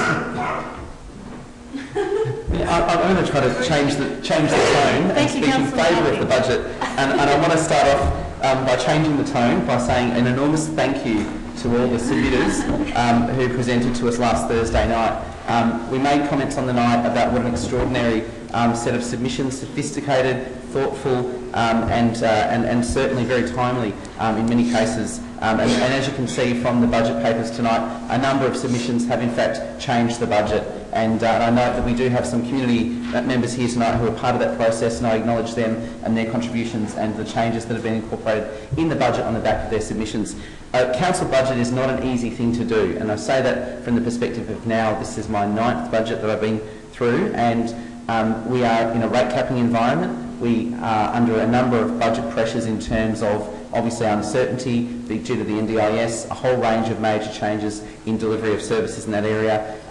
Thinking through what we spend money on now and what we spend money on in years to come is a critical set of questions. And so I wanted to really speak to thank the officers, the community, not just those who made submissions to the budget process, but also who made submissions online and through Council's consultation process over recent months, because all of that work and all of that engagement actually shapes what we are voting on here tonight. And I don't think the last-minute proposed changes should overshadow what has been a really important and significant process with record investment in a whole range of areas. We have forecast in the budget the greatest expenditure in any single year in Darwin's history in active transport. We've got major projects in our waste and resource recovery area. We've got a major contributions. I'm just... What's your point of order? Chair, the point of order is last-minute changes cannot be referring to things, issues that have been going on for several years and been presented in several slides. Oh no, I accept that they are last-minute changes because we've only just adopted them incorporated into the budget. Councillor McCarthy, do you want to continue? Thank you. And I think it's really important that we actually pay homage to all the work that goes into this process. There are a lot of council officers that spend many hours on this, and I want to say an enormous thank you to the councillors, council officers, staff, and most importantly the community for their faith in this process and their positive contributions throughout the process. Councillor McCarthy. Further speakers? Councillor Newton. Just very briefly, I really want to commend our officers on this budget. I just had a look, and we had our first budget briefing on the 29th of November last year. So this has been a 6-month plus process. I'm really excited about the opportunities it has for addressing the climate emergency, active transport, and I'm also really pleased at how many of the public submissions were included. So I'm very, very pleased with this budget, and thank you again to the officers. Thank you. Councillor Councillor Williams, go for it. Look, I also would like to take the opportunity to thank you, the staff and councillors, committees and the community and other stakeholders for contributing to the budget. In reference to Darebin Pavilions, will be increased participation, encourage broad usage, enabling gender equality. I would like more money going towards these facilities, including more renovations to occur on our abundance of derelict, run-down, unsafe, unhygienic 1970s pavilions to accommodate more female participation in sport, which is growing at a very fast rate. In saying that, I understand buildings are very complex assets which require a well-planned management strategy for optimised management. In reference to open space in Gazali Ward, we've got the G.E. Robertson Park will receive $210,000, the Ray Bradman Gardens improvement works of $71,000, the Robertson Cap Park will receive upgrades and improvements towards the master plan, which will incur over the next few years to include barbecues, upgrades to the sporting area and new amenities and lighting. Swire Park will receive $40,000 to undertake essential maintenance to the southern and northern rooms, and an additional operational expenditure of $50,000 to commence in the design for the pavilion at Swire Park. $400,000 will go towards disability access and upgrades to facilities and improvements to footpaths. Across our 4 libraries in Darebin, they will receive $98,000 towards facilities, furniture, and furthermore $275,000 towards PC replacement and technology, and $789,000 towards library books. I'm very pleased to see that $127,000 towards proactive removal of graffiti and a rebate of $150 to provide some relief on rates to elderly and other eligible residents. Thank you, Councillor Williams. Councillor Amir, did you? Yes. I'd also like to add my thanks to everyone who's contributed to the budget. I know there was a lot of hard work that went in over the last few months. We were told since November the pie is the pie is the pie, and I feel like we've got a lot of the pie. I feel like we've got a lot out of this pie. I'm really proud about how we've managed to make some big investments, some big shifts in some ways, and continue the good work of the previous council, the multi-sport stadium, the Northcote Aquatic Centre, the Energy Foundation, the upgrades to parks and playgrounds, and facilitation of newly adopted things in the current council, like the Roma Street site, as well as continuing all the services that council just does and we often don't talk about but are used every single day by the community and are really, really valued. So, one I saw this week was the vaccination rates in our area are below average, but numbers are wrong. But numbers are wrong. Yeah. The point is that the vaccinations are free because of the council to all children, and that's something that I do feel really proud of, that we can say we are really helping people stay healthy through those kinds of programs. Funding of our libraries for spaces and the books. Libraries are really somewhere where the whole community can come together. People use them as co-working spaces for studying, for meeting, and again it's somewhere that's accessible and free and everyone can feel welcome. So I'm really proud that we've not just managed to do the roads, rates and rubbish, but a whole lot more to keep what people love about Darebin as well as moving us forward into the future. Thank you. Are there any further speakers? Councillor Messina, I know that you seconded it and that you didn't have anything further to add at that point, but you didn't speak at the time, so I'm happy to hear. Thank you. Sorry. Thank you, Judy, Madam Mayor. What we have is, of course, is the budget for the 30th of June 2018 financial year, and this is our first budget together. I'm excited to see amounts of the proactive graffiti plan, funds for security, and proactive campaign against banning single-use items, plastic items, some food waste, and funds for the Preston Precinct, yay. Funds for GE Robertson Reserve and Swire Park. Before us, as you said, we've had the budget. Simply it's a financial framework, a roadmap of estimations and revenue expenses for a specified period. A budget can be as creative as you want, and it refers to lots of stakeholders working together to produce, after many, many long hours, weeks and months, to produce a piece of paper, which is a report, sorry, for the carbon. However, it's only as effective as your action plan and your implementations plan. So I'm hoping that we do reach our outcomes together. As you know, there are many long weeks that it took us to prepare this. Moving forward, I'd like to see some procurement process, budget reduction analysis, reduction of costs by embracing technology, and identification of inefficiencies to decrease costs. I look forward to the next 12 months, and I look forward to the table report that will be presented. Thank you. Thank you, Councillor Messina. Further speakers? Councillor Lawrence? Yes, I'll speak against the motion, Madam Mayor. Sure, go for it.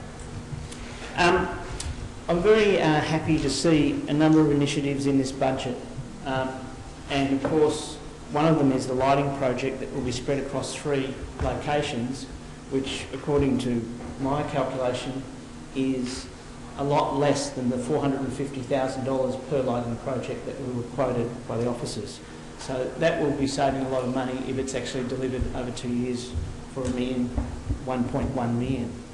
So there are many things to commend in the budget. Unfortunately, a number of vital projects that are required in my ward haven't been included in the budget.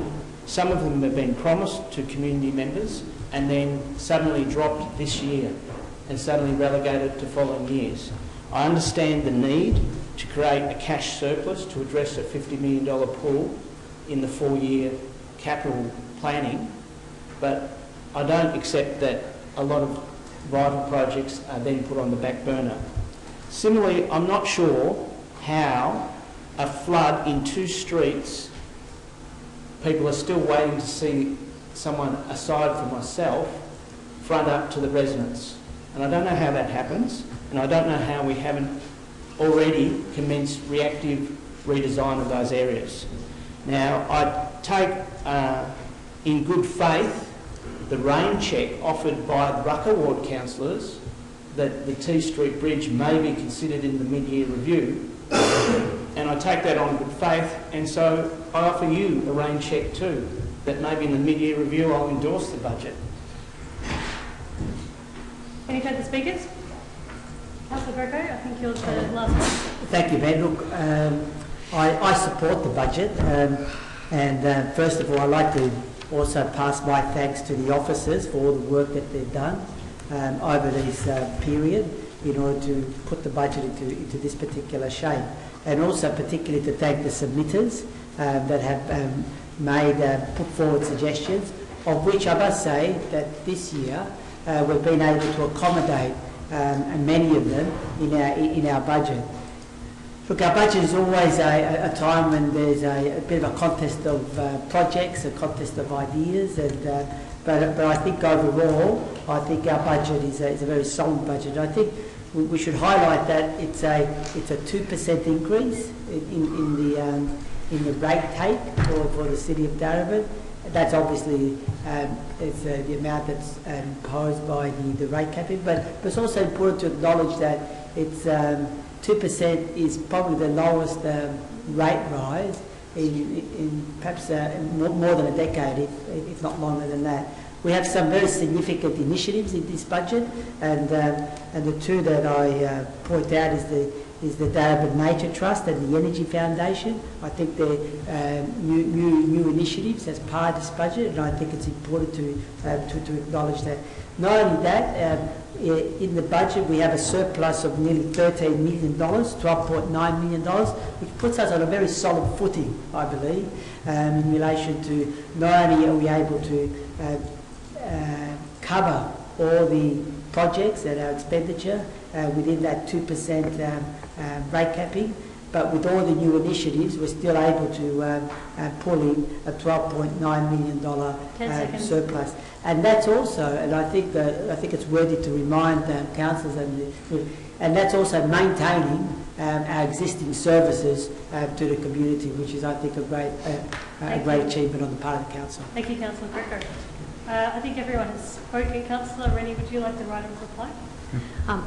Just very briefly, I think we as a council actually have a lot to be proud of here. We've worked hard, council officers have worked very hard, and our community's worked hard. They've engaged in this process, and I think that's very visible in the plan. One of the things that delights me most is the increase in funding that we found for neighbourhood houses. They do so much in our community, and that increase will go to neighbourhood houses right across our municipality. This has been difficult and challenging, I think, at times, because the reality is we are in an environment where our expenses as a council are growing faster than our revenue. Employee costs are going up at more than the rate cap in percentage terms. That makes it really difficult for us to actually be able to afford everything that we would like. And even within that, I think we've actually managed to afford quite a lot, and we've got a lot of great projects underway. And I look forward to seeing them happen. This is our first year. We have another 3 budgets that I equally look forward to. I think we'll be able to actually see the realisation of a lot of the things that we're starting this year, but a lot more will happen. I hope that those processes will put Councillor Lawrence's mind at rest in relation to understanding, in fact, that we are all here for the whole of Darebin, that no one should consider their role is to look after only the interests of their ward. I certainly see myself as a councillor for every person who lives or visits in our municipality. Thank you, Councillor Rennie. Before I put it to the vote, I'd just like to echo the thanks of all other councillors to our officers for the work and your patience on this, and I'll leave it at that. All those in favour and against? That motion is carried. I'd like to call a division, Madam Mayor. Okay, can I ask all councillors in favour please stand? My name is Councillor Greco, Councillor Newton, Councillor Williams, Councillor Surf, Councillor Messina, Councillor Amir, Councillor McCarthy and Councillor Rennie. And all those against? Councillor Lawrence. So moving back to item 4.1, Council Plan 2017 to 2021, Strategic Resource Plan 2017 to 2021, and Action Plan 2017 to 2018.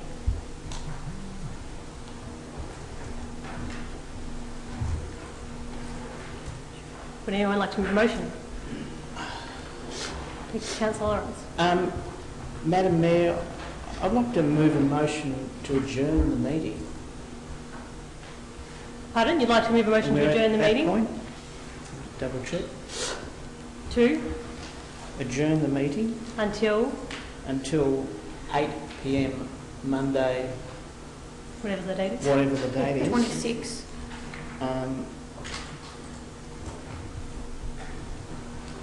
Thank you. Is there a seconder for the adjournment? That motion is lapsed. Oh, sorry, I didn't hear that, sorry.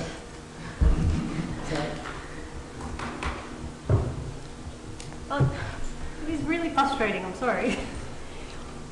Would anyone like to second Councillor Lawrence's procedural motion? To adjourn to the 26th? Yes, Councillor Greco. I'll second that. All those in favour? All those against? That motion is lost.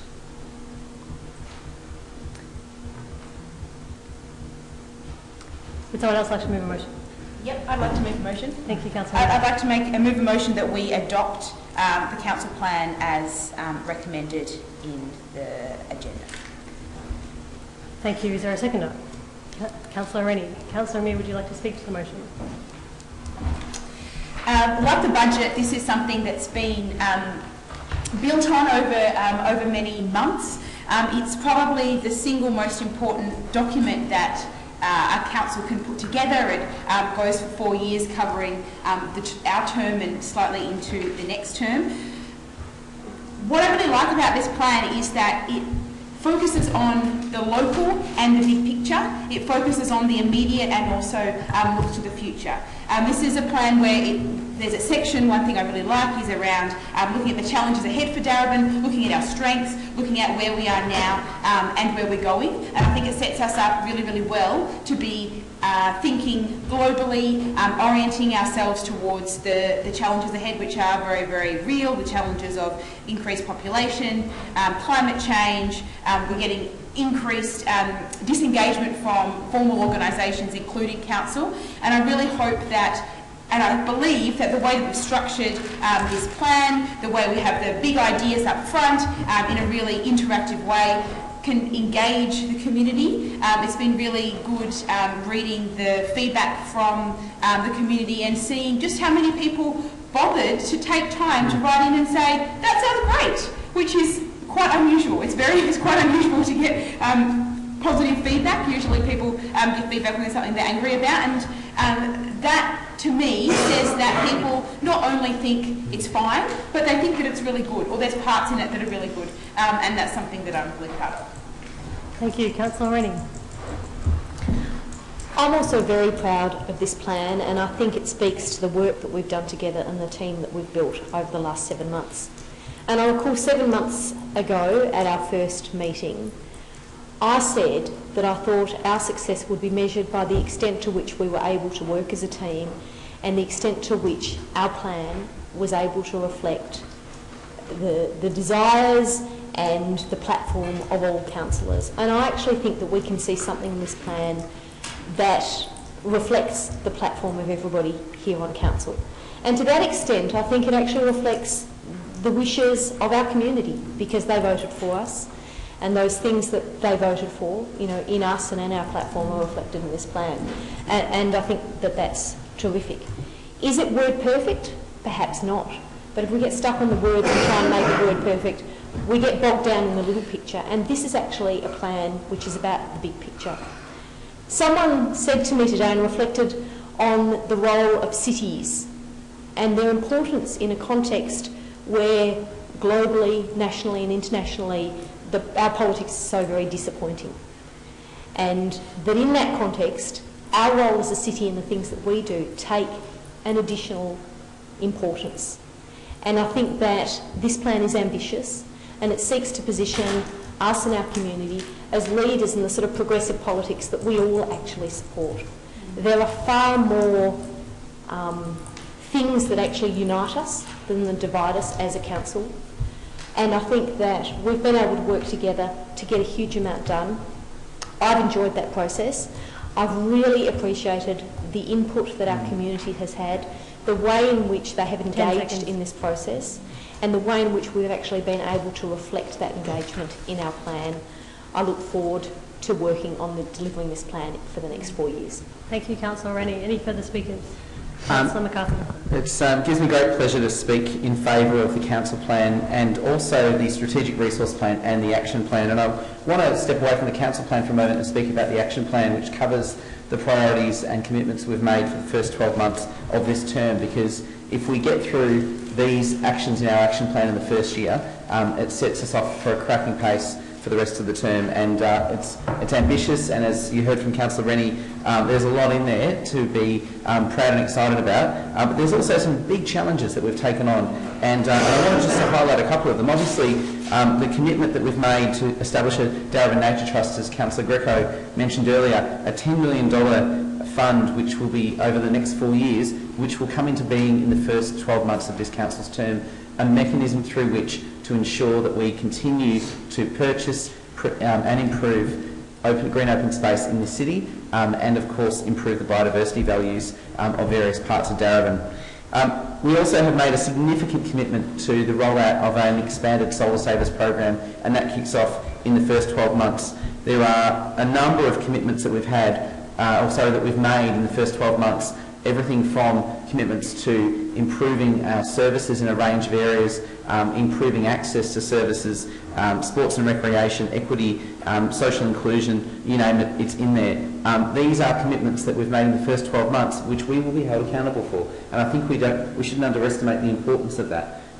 We are asking council officers, in partnership with councillors and the community to drive a series of actions that are clear and specific, unlike any previous council action plan for the first year of a council term. So I think that's one of the things that really excites me, is that it's not just high-level statements and KPIs, it's actually real things. So I wanted to just give a big shout-out to encourage the community to engage with what's in the action plan, because that is the commitment for the first 12 months. Thank you, Councillor McCarthy. Any further speakers?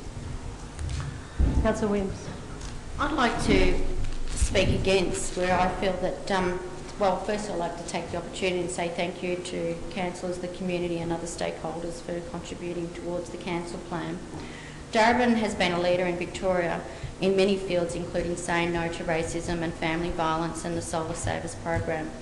As our organisation, we need to ensure that we prepare and ready to respond to any changes to ensure that our community is at the forefront of everything we do. As we are facing challenges such as community expectation, demographically, income and legislations, for a successful, purposeful 4-year council plan, I believe we need to do more in infrastructure and to accommodate our growing population and cars on the road, better health and wellbeing, equal access to all, community support and inclusion. I am not entirely convinced that this plan actually delivers this. Thank you, Councillor Williams. Any further speakers? Councillor Greco? Yes, Mayor, look, I'll be seeking some guidance from you, because I have an amendment, and I just want to know which is the best way to proceed with my amendment, whether I proceed with each item individually, each change individually, or and then I want to understand what the implications of that are, whether I therefore have to, whether I only am limited to 2 amendments, or whether, so I need some guidance from you, because I've put forward and I've circulated some changes to the plan. I understand your question, yes. I'll stop you there. I mean, it's up to you what amendment you want to move. I can't guarantee which changes that you've made to the words in the council plan that all councillors will support. I can't tell you which ones they will support and which ones they will not. So you'll need to put forward an amendment that you think will get the support of your fellow councillors. Yeah, well, in that case, I just want to have some assurance from the outset. I don't. Like, can I say that I don't want to sit here and have to go through 50 amendments? I don't think that that is a good use of our time, and that perhaps you can group them together in some way. Mayor, look, I believe that some of the changes that I'm proposing would be acceptable to many of the councillors. So again, earlier on we went through some of the budget changes with Councillor Lawrence, where they were individually separated and considered. And I'm asking whether I... you can do that, but we would have to sit there and vote on each individual one, and that will take time. Some guidance. I think I've given some guidance. I said you can either do it individually and it will take a very long time, you can group them together and we can consider them on their merits, or you can move them as the whole. I can't tell you which ones everyone supports and which ones they don't. Is that fair? Well, Mayor, look, Perhaps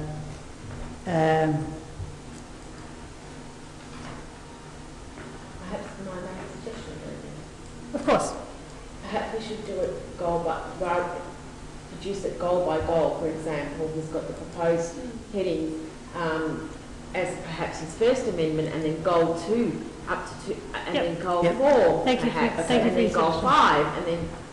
Okay, thank you for that suggestion. I'll proceed in that manner. Thank you, Councillor Councillor Greco. Sorry. So we'll just wait until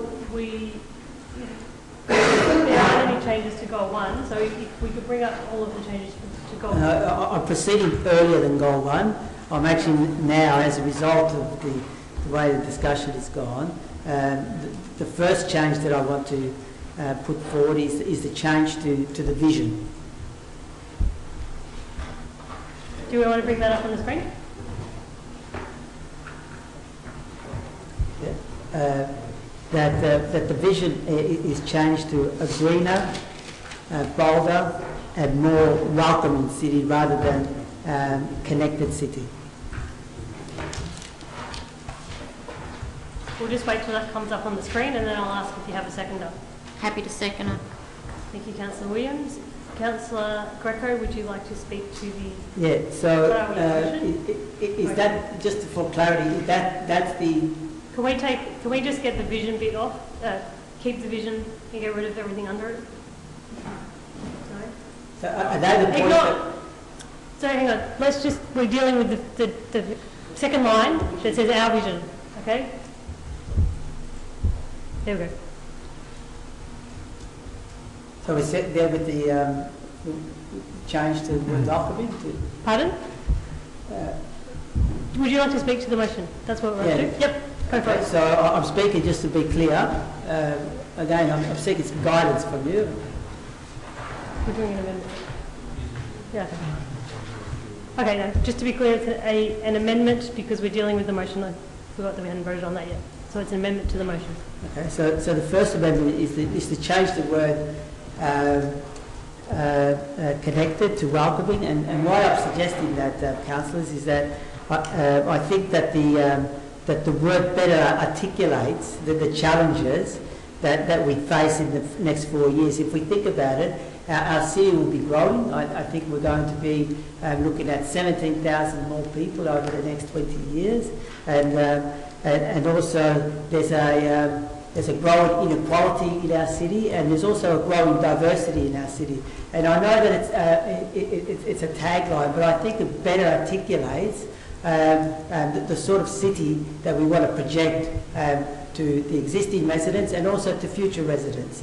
And using the word welcoming is a word that actually gives a sense of people from all backgrounds, no matter where they are from. It gives them a sense of belonging in our city.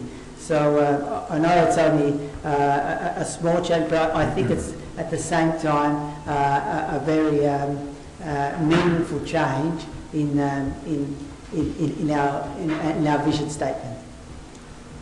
Thank you. Councillor Williams, would you like to speak to the amendment?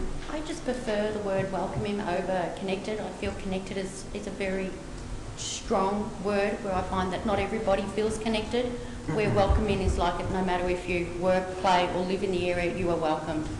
And even if you don't work, play or live in the area, you are still welcome. So I don't feel that everybody does feel connected in whether you come to Darebin. So I do prefer the word welcoming. Madam, I have a question. Yes. The vision statement, our vision statement, could you tell me, apart from it being in the council plan, is it advertised anywhere? Is it a meme? Is it a tagline on any advertising material? No, There's no plans for it to be a tagline. Thank you. Councillor Sorry. I'm going to speak against this amendment, and for the sake of brevity and trying to streamline the meeting, I'm letting everyone know that I will speak against every amendment that's put forward.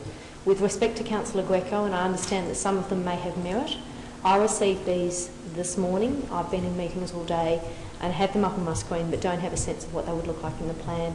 I don't believe that's a way to do business, and I don't think that overall they will actually add. That said, I would like to just comment on the vision, and I actually like the word connected. And I like the word connected because it refers to transport connection and the way we get places. It refers to the connection between people and the way we engage and interact with each other. And it can also refer to connection to place. And that's what we're talking about. We're talking about Darebin and people's connection to this place. I accept what Councillor Williams said, which is that not everyone feels connected, and that's exactly the point of the vision, is that we want a more connected city, encapsulating all of those things. I'm stating now and up front that I will vote against every amendment because I think that might actually avoid the need for me to stand up and speak against others. There may well be words that could be improved. I accept that, Councillor Greco. For me, this is a process issue.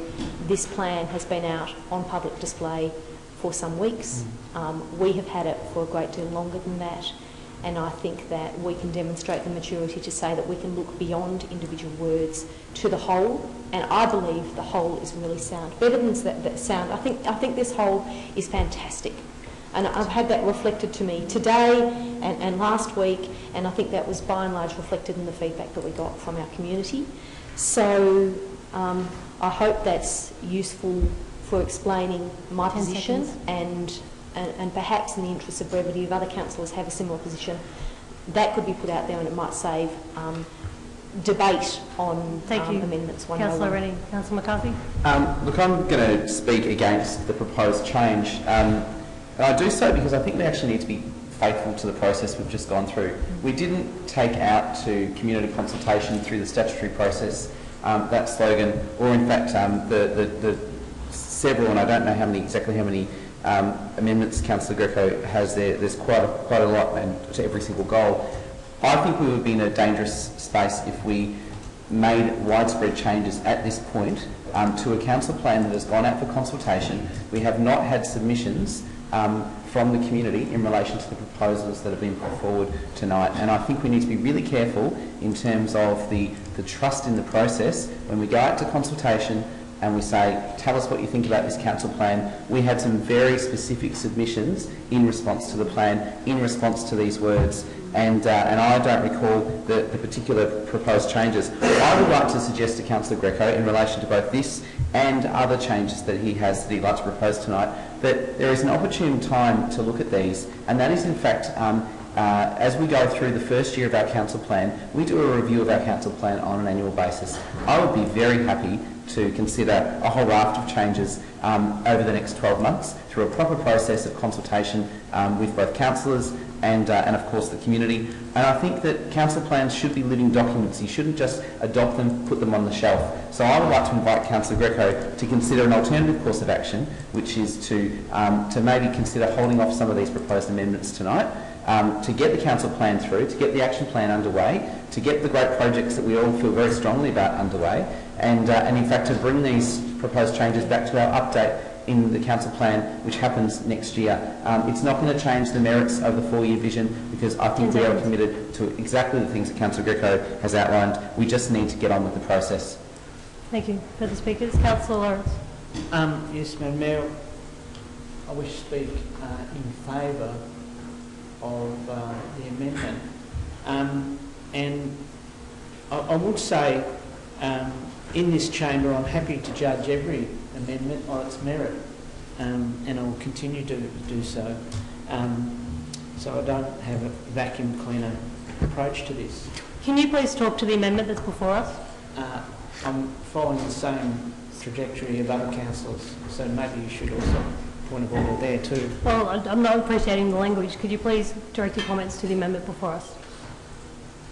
This amendment really strikes at both the history and the future of Darebin in terms of a place where migrants have come and built lives.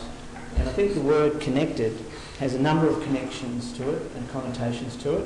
One, of course, is well connected, which I suppose is an advantage in the new Darebin, to be well connected. And the other, of course, is the technological connected via online, etc. Now, I find welcoming to this city really strikes at the spirit of Darebin, which is its ability to help so many people who come here establish a life. And as has been mentioned, the diversity of the city isn't decreasing, it's actually increasing because of various factors: refugees, international students and other new migrants and arrivals. So I don't think it deviates from any of the conversations that have gone on in regards to the council plan, and I think it adds to it. Thank you. Councillor Newton. Thank you, Melissa. I'd like to speak to oppose this motion. I think that we've... Amendment. This amendment, sorry. I think we've gone through quite a long process of nutting out this vision. I'm proud of the vision that we have. I don't think that the fact that we don't have welcoming in the vision statement currently means that we're not a welcoming place. I think particularly Goal 5 around diversity really does cover that, and I would like us to stay with the vision that we've worked for, that we've put on public consultation, we've debated for hours and hours. Thank you. Thank you. Any further speakers? No further speakers? Councillor Greco would... Oh no, it's an amendment. You don't get the right of reply. So I'll put that to the vote. All those in favour of the amendment? All those against? The amendment is lost. Mayor, before we continue, can I propose that we have a 5-minute break? from the meeting? Sure, that's a good idea. We'll have a 5-minute break.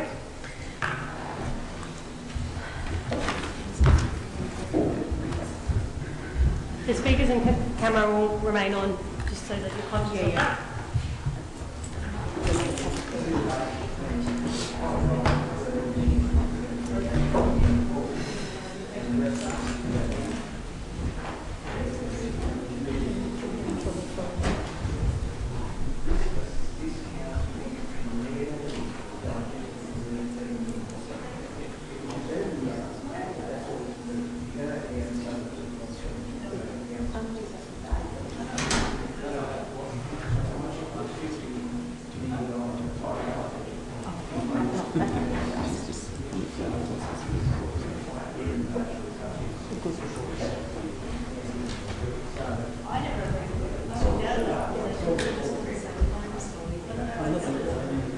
I'm very disappointed because we could have adjourned it to Monday to actually have a discussion now. And you guys at this point in time, particularly you, I'm very sorry. Point blank, it's just like things in the whole. Anyway, so I'll just read it. Didn't just say the speakers are still listening to it.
I used to have a fellow very bright guy I went to school with. He used to play for 45 minutes, 500 on the bus. And always beat on it.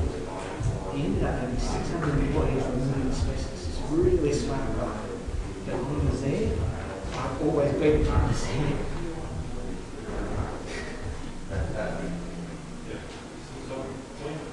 Because it works a different way. The lowest, you've got to go to the right.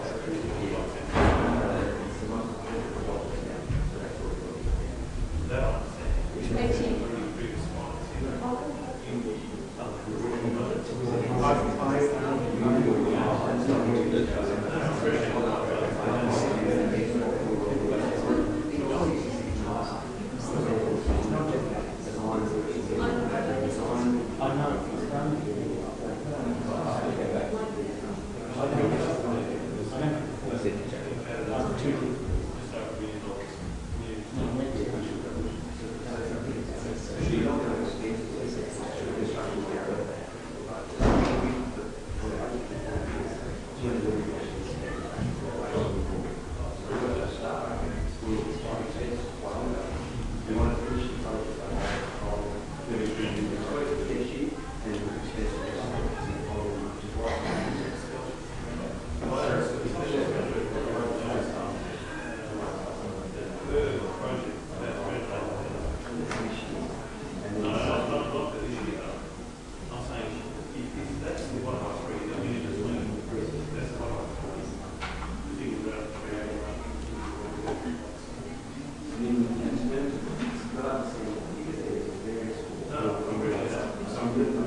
for BT Con? No, the three years before that. Nothing. It was. Design, yeah, because design's operation much better than 30. Yeah. So it was 63. 63 for each. Yeah. No, 63 for 2. And there's now 93 for 3. This year, 93. 600 next year. To do it to capital. So that's they're talking about $1.1 million delivering 3 lighting projects. We're not blocking them, they're just 450, but they're not blocking it from happening on the road.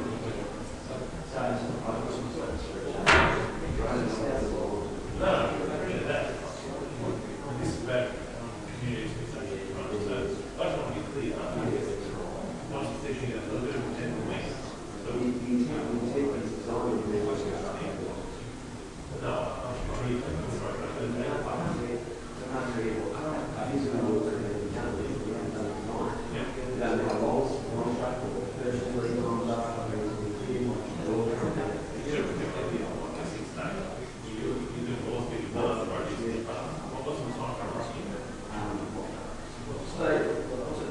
what's construction, lighting design and construction, what's the build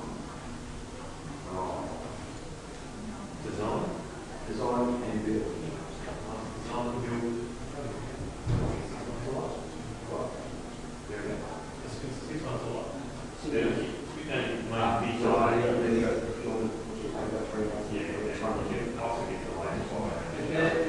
The complexity of this is having to report back to the community a $500,000 capital works over 3 projects.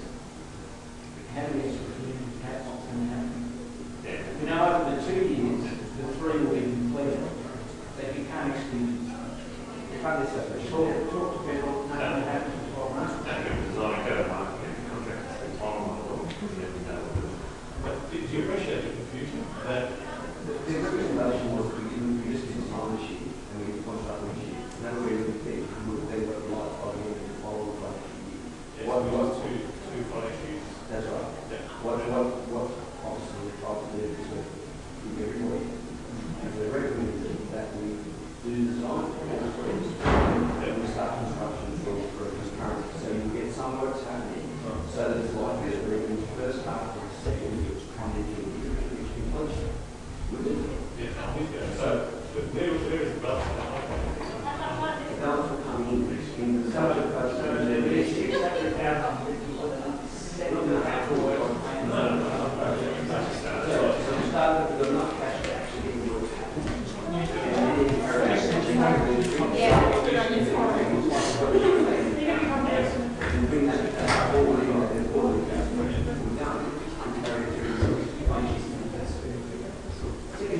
Okay, I think it's been longer than 5 minutes, so we might get started again once there's enough councillors in the chamber. 1, 2, 3, 4. Ricardo and Trent. Can we just pass them all around the chamber? Yes, let's do it. Go.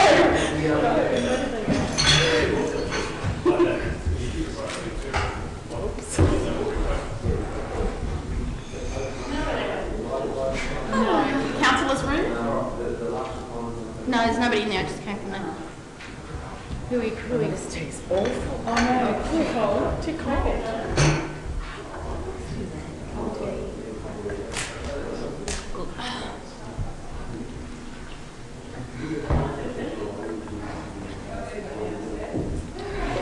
I'll call Trent. Went out the back.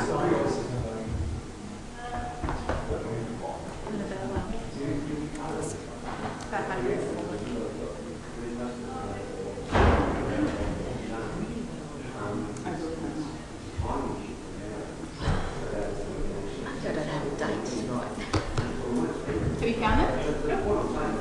Okay. Hello, we're starting now. Okay.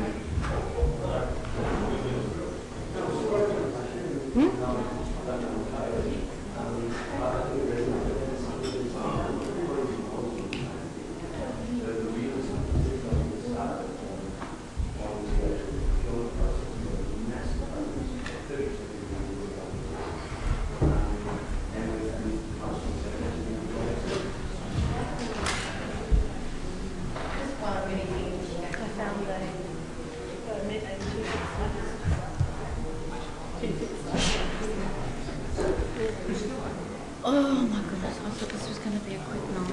I'm so knackered.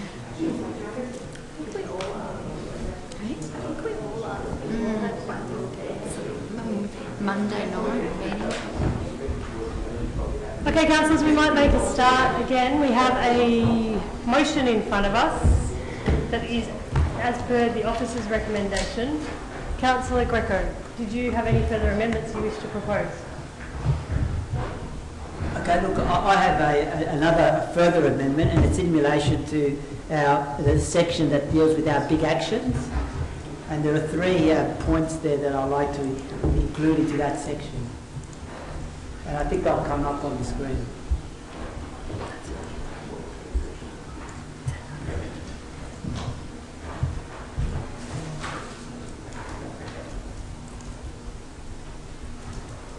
We'll just wait for them to come up onto the screens.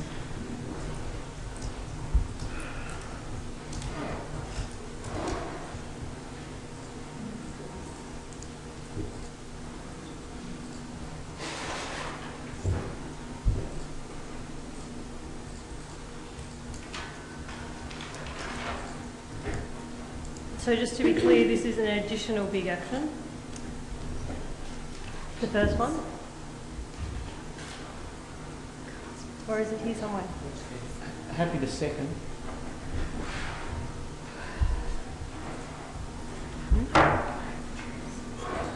Sorry, thank you, Councillor Lawrence. Councillor Greco? Yeah, look, just before I start, I just want to express my frustration is that we could have doubted, I feel really awkward standing up here and going through these, but I feel that I'm compelled to go through these because these are very fundamental issues, not only for me, but I believe for this council and for this city.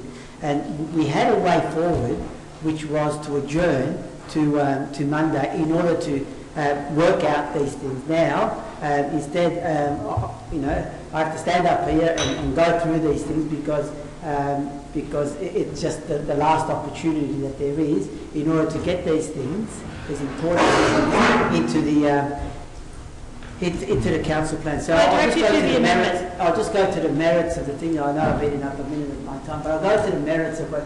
One is that if you look at our big actions, there's nothing in our big actions that go to Goal 5. Goal 5 is about social inclusion. It's one of the hallmarks of our plan. It's one of the hallmarks of our plan. And if you look at our big actions, there's no reference in our big actions that in relation to social inclusion. And the big points that I think that need to be there, and these are the new points that I want to be incorporated into this document, is one is about developing a new model to maintain quality aged care service. We have to make a decision, councillors, that we want to maintain our quality aged care services, notwithstanding the changes that are taking place at the federal level. The second point is that we want to markedly increase the participation of women, girls, people from diverse backgrounds in the life of this council and also access to the services. It's something that we've been talking about for my time's run out. Oh, sorry, you got... Okay. 3 minutes. You had 10 seconds. But that was... He gets 2 seconds. 2 seconds as an amendment. Yeah. 2 minutes as an amendment. Sorry, your time is now up. He stopped when I gave him 10 seconds. You get 2 minutes for an amendment. Is this correct? That's correct. There was 3 minutes. Can I please request an extension of time? You can have another half a minute if that would help you. But can you? And the third. So the question of participation is key. I thought it was key to this. To the very being of this council. The third point is about intercultural competency, and it's the very point about that this council and the employees of this council reflect the community that they serve. It's a fundamental point, and it's a shame that we were not able to discuss these in greater. I have raised these points since February this year. Councillor Lawrence. Yes, Madam Mayor. How long have I got? You've got 2 minutes as well. Okay, thank you. Look, I'm wary to stand in support of Councillor Greco in case I jinx his motion, in fact, but I will speak to it because Councillor Greco has been very consistent on adding to this council, even before he was a councillor, so that we were a leading council on multicultural issues. And he has challenged me and challenged others, and he's challenging us tonight to actually adopt a leading practice, especially the final dot point, to begin to adopt a more leading practice in terms of the intercultural competency of our staff. That's a very important action plan to add. I believe his voice hasn't been heard during this process. I'm willing to listen to it. I'm willing to adopt the action plan. I'm willing to do something bold and different. And I'd have to say, point 5, I firmly believe, should actually be our goal number 1, which is about social inclusion and is about our diverse community, which is diverse now, was diverse in the past, and is going to be diverse in the future. So I think we shouldn't have closed minds to this addition. I don't think that anyone in the community would dislike this commitment, and in fact I know they are crying out, in my 5 terms of being elected, they're crying out for a council that will listen to the community, regardless of their cultural background, regardless of their competency in English. And that's what they want. They want a council that will actually work with a diverse community. And I think this will help us do that. Any further speakers?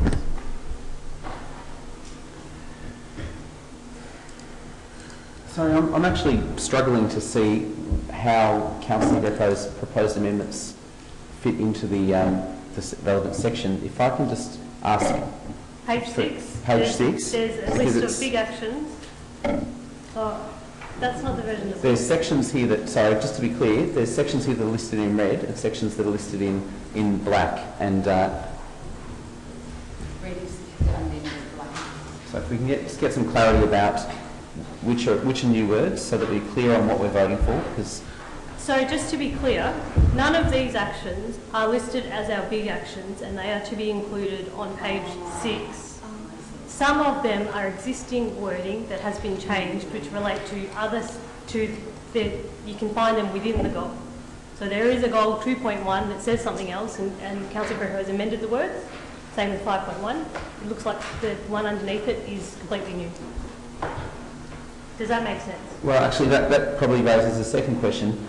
If one of them is completely new, that's what I don't have time, having just seen these before. You have the a meeting. question? Well, if I can get clarity from officers about which actually are contained in the document, because if there's one that's new... The first 2 are contained with different wording and the last one is new. Is this correct? No. It is in well, but it's been reworded. They're all in there in some form, but they've changed words. Mayor, look, in order to assist Councillor McCarthy, I understand this point. These are points that are part of the goals and the changes to the goals that I'm proposing. I'm happy to withdraw these for the moment these big actions, and I could go and speak directly to the goals. We could have a debate about that. Sorry, let's just deal with this one amendment because you've put forward the amendment and we have to deal with it. Okay? We've got to vote on this. You put it forward like this. No, but I'm willing to withdraw it. I can withdraw it so that we can then specifically speak to the actual changes in the goals. If they do get through, then they'll find themselves a home. Are you withdrawing it or are you not withdrawing it? Because you've spoken to the merits of each of those goals, the changes already. I think if we adopted them as big actions, they would then be changed in subsequent sections of the council plan. So do you want to withdraw it or do you not want to withdraw it? Do you want to withdraw it or not? Sorry. Do you want to withdraw the amendment? Look, I'm just trying to facilitate things because I find this exercise, it's embarrassing me. I think it's embarrassing all of us, frankly. And because I know that people have really got no... Thank you. I know you are trying to move things along. You said that you were trying to find a way forward and that you would withdraw this amendment. Are you withdrawing this amendment? I'll be withdrawing those and then and flagging that I'll be moving motions in relation to Goal 2, Goal 4 and Goal 5. So that... Pardon? Yeah, who was... Councillor Lawrence, do you support that withdrawal? Madam Mayor, I just seek some clarification because I wasn't involved in the outer room discussions. So... Which outer room discussion? There was people discussing things outside. Well, either was I, but I'm not sure what clarification you want. I suppose I was just trying to seek, is there some consensus on this next one we're voting for? Or? No, Councillor Greco is putting forward his amendments and we'll deal with them as he puts them forward. Okay. Well, I'm happy to withdraw. Thank so you. We can just proceed. Thank you.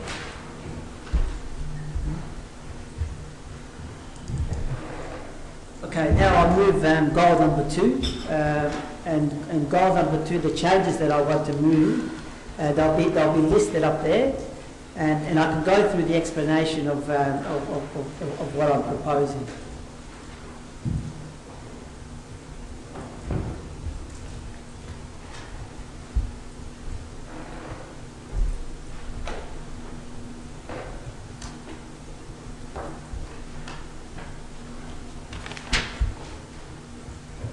We'll just wait till they come up on screen and then we'll find a seconder or ask for a seconder.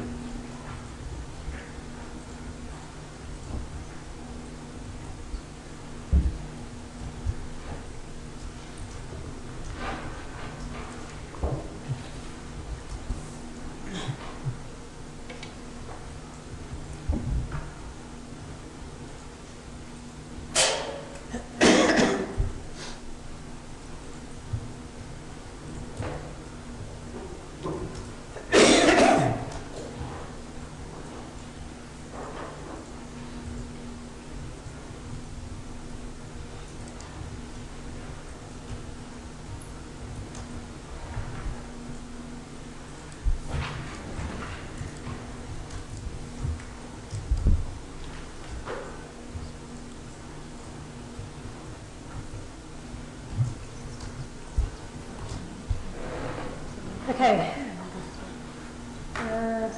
That's not all of it, I don't think. There's one more line, one more.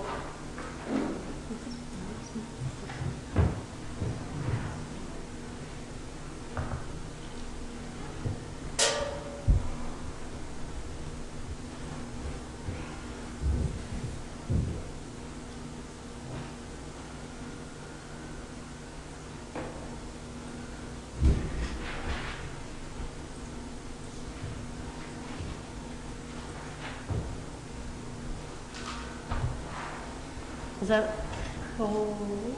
Yes. Okay. The amendment is on screen. Is there a seconder? Happy to second it, Madam Mayor. Thank you, Councillor Lawrence. Councillor Greco. Question, Madam Mayor. Yes. Sorry. Review with a view to maintain our quality aged care disability care services. There is a change to aged care services, as you are aware of. So it's a question. I'm not speaking to the motion. The question is that it is consumer directed, so it's actually going to be exceeding more than maintaining. So I think that it needs to be changed to reflect. Sorry, we might just hear from the mover and seconder, and then you are welcome to get up and, well, actually you can't propose an amendment because it's an amendment, but that's what's being proposed. Yeah. Councillor Greco. The first point very quickly goes to instead of the word including, it's actually reinforcing this, and it's talking about prioritising people on low incomes and also people who are most vulnerable. Again, it's to really reinforce this document, to make it bold as the mission statement, as the vision statement points out. In relation to 2.1, where it says review with a view to maintaining our quality aged and disability care services in light of the federal government changes, what that statement means is basically for us to make a call and to say that we will, in the life of this plan, we will maintain our quality aged care services, that we make that call, and that we make that call on behalf of our ageing community. Councils will be, and I believe that we passed a resolution earlier this year where we said that we would, we passed a notice of motion stating that we would look at looking at model to keep our aged care services in-house. And I think as a council, the way that we all keep in-house many other services, from rubbish collection to looking after cats and dogs and looking after all sorts of things, I think we could do that for our ageing population. And I think that's quite a fundamental point. And then the other corrections there that go down to 2.2 is to reinforce this document to talk about not only just increase the participation for girls, women, and I've added in there people from a non-English speaking background, refugees, and so all things that I know that all of us, deep down in all of us, we all agree with that stuff. So I'm not really having an argument with you guys, but I'm saying that we markedly increase that because we've got to make our plan a bold plan. And because I've been through this council for the last 9 years, and it's just been business as usual. Business as usual does not cut. Please come to a close. Thank you. Councillor Lawrence. Yes, Madam Mayor. I'd like to speak in favour of this motion. Amendment, rather. As it goes, again, similarly to the previous one, it asks us to extend ourselves about how we engage with the most marginalised in our community. And that extension needs to apply to all our services and how we deliver things. And look at the barriers that are in place. You know, there's barriers in place for commenting on the council plan. It's called the English language and it's called available time. If you're hopping between rooming houses, you mightn't have time to get online and check and comment on this plan. So this addition that Councillor Greco is putting forward is not that we just include low-income people, people from refugees, people from non-English speaking backgrounds as a footnote to what we do, but we actually measure ourselves, our success, on the participation and the access provided to them. And that requires innovation, and it requires us to step up and say, yes, that is our goal. Our goal is that the most marginalised in this community will be using our services, that we will break down those barriers. So I congratulate Councillor Greco for bringing this to us.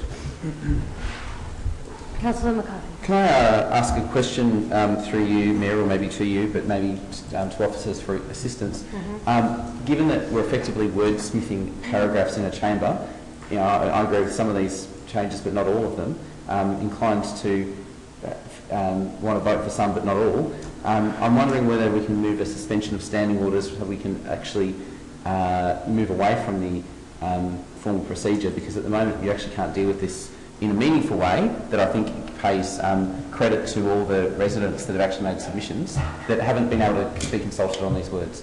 So I'd like to question whether moving a suspension of standing orders, which would move into a committee format, might be a more appropriate way of dealing with Councillor Greco's proposals rather than the adversarial process of a council meeting procedure. There is nothing stopping us from doing that? I don't think there's a reason to do it.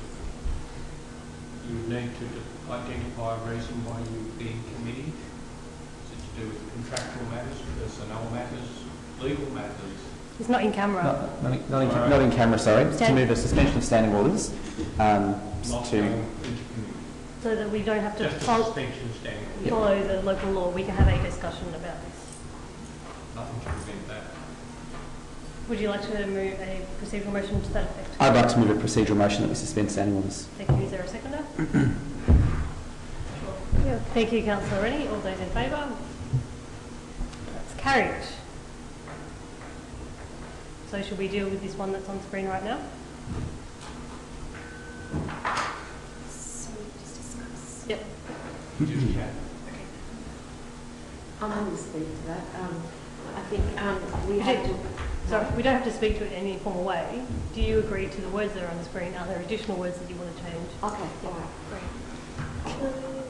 So, Councillor Sanders, do you want to...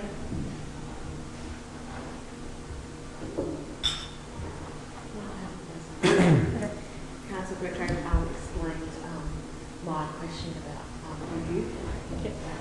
So I agree with Councillor Greco that we should be, sorry, should I stay? No, I'm just saying this isn't the way I can understand. I agree that we should be bold in our plan, but I believe that the one about aged and disability care services should not be changed, because I don't think that we have all the evidence available about what may come to light with aged and disability care services in the next 3.5 years.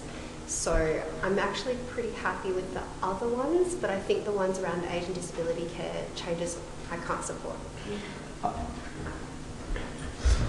Sorry, I thought we were discussing whether we were changing the words, not speaking to...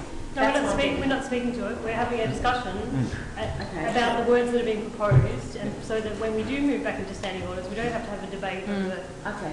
I'd say that most people around this table are not going to convince, like no one, I don't think anyone is going to convince anyone else about their own current opinion from what's going to be said.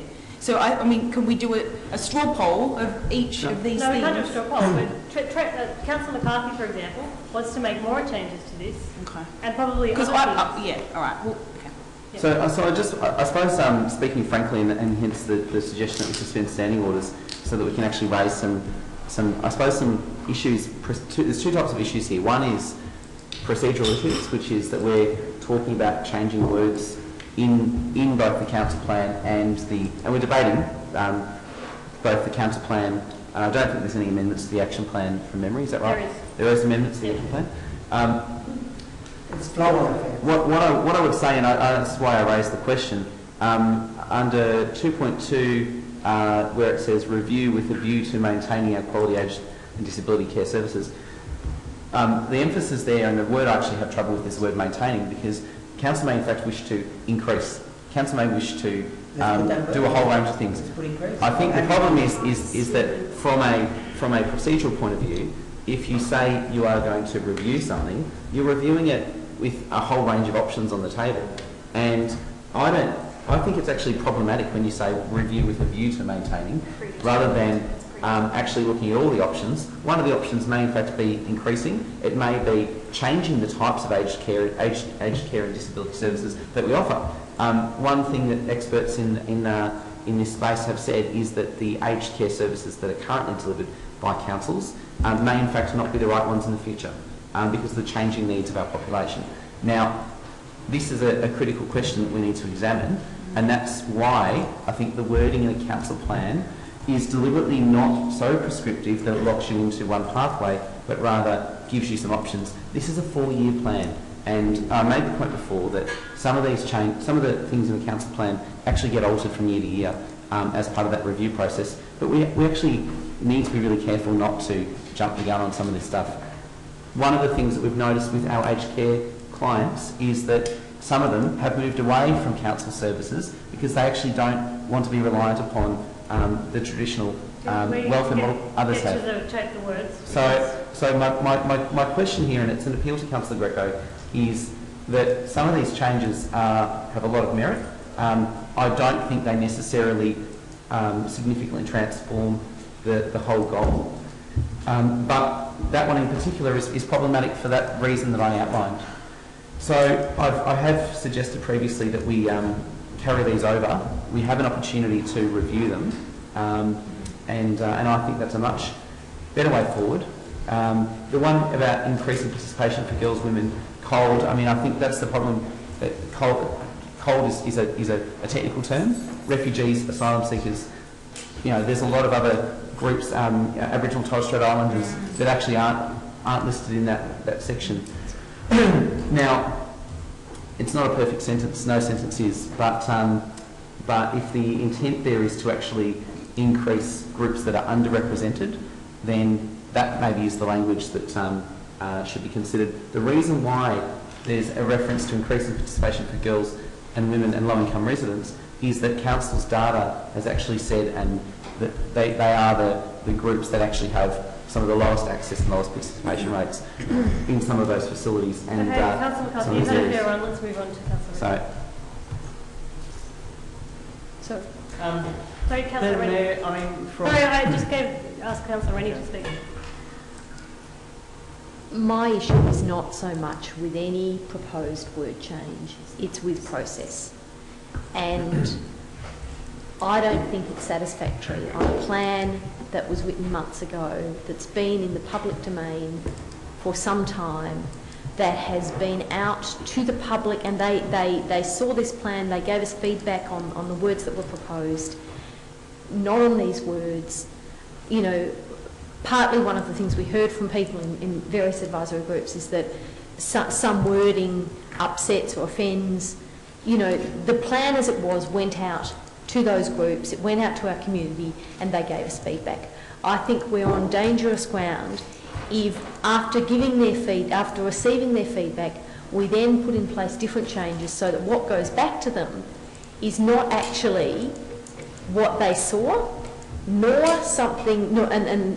do the changes necessarily reflect the feedback they gave.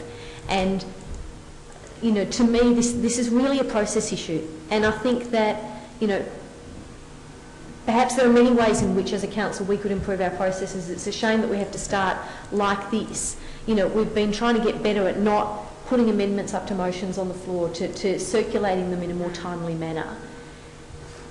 This is a case where, you know, this was circulated months ago. This was not a council agenda that we have only had time to get to perhaps last night or today.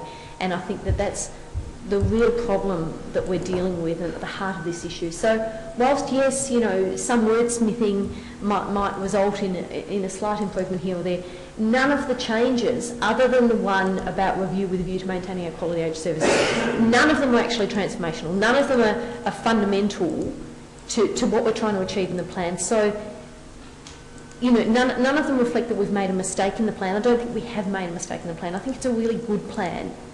And now is not the time to polish language and to add little bits and pieces, because I actually think that all of the things, Gaetano, Councillor Gaetano, that you've put are actually reflected somewhere in the plan. They're not lost or missing. So strengthening of it here or there, you know, might shift the emphasis, but it's not actually radically going to improve or change the plan, and therefore I don't think it's necessary, and I don't think it's appropriate at this point in time. You know, I really support the thing about reviewing aged and disability care services and reviewing with an open mind. You know, I'm all for making sure that our investment in that area maximises benefit to the largest number of people in our community. You know, I hope the review will actually help us look at that. How, with the investment we make, do we get the best benefit to those marginal, vulnerable, disadvantaged people? That's what I want to see. We don't get that if we glue ourselves to one outcome, and that's why I don't think we can say, you know, review with a view to anything. Review with an open mind.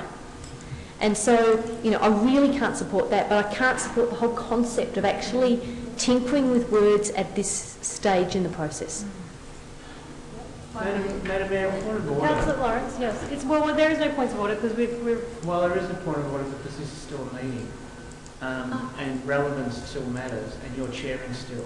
Okay? And we're all paying. What is your point of order then, Councillor Lawrence? My point of order is that we've moved into suspending standing orders to see if there was a set of words that we could progress with. Instead, we're having very long debates about the same things. And, you know, if people have got fixed positions, they shouldn't be wasting this suspension time.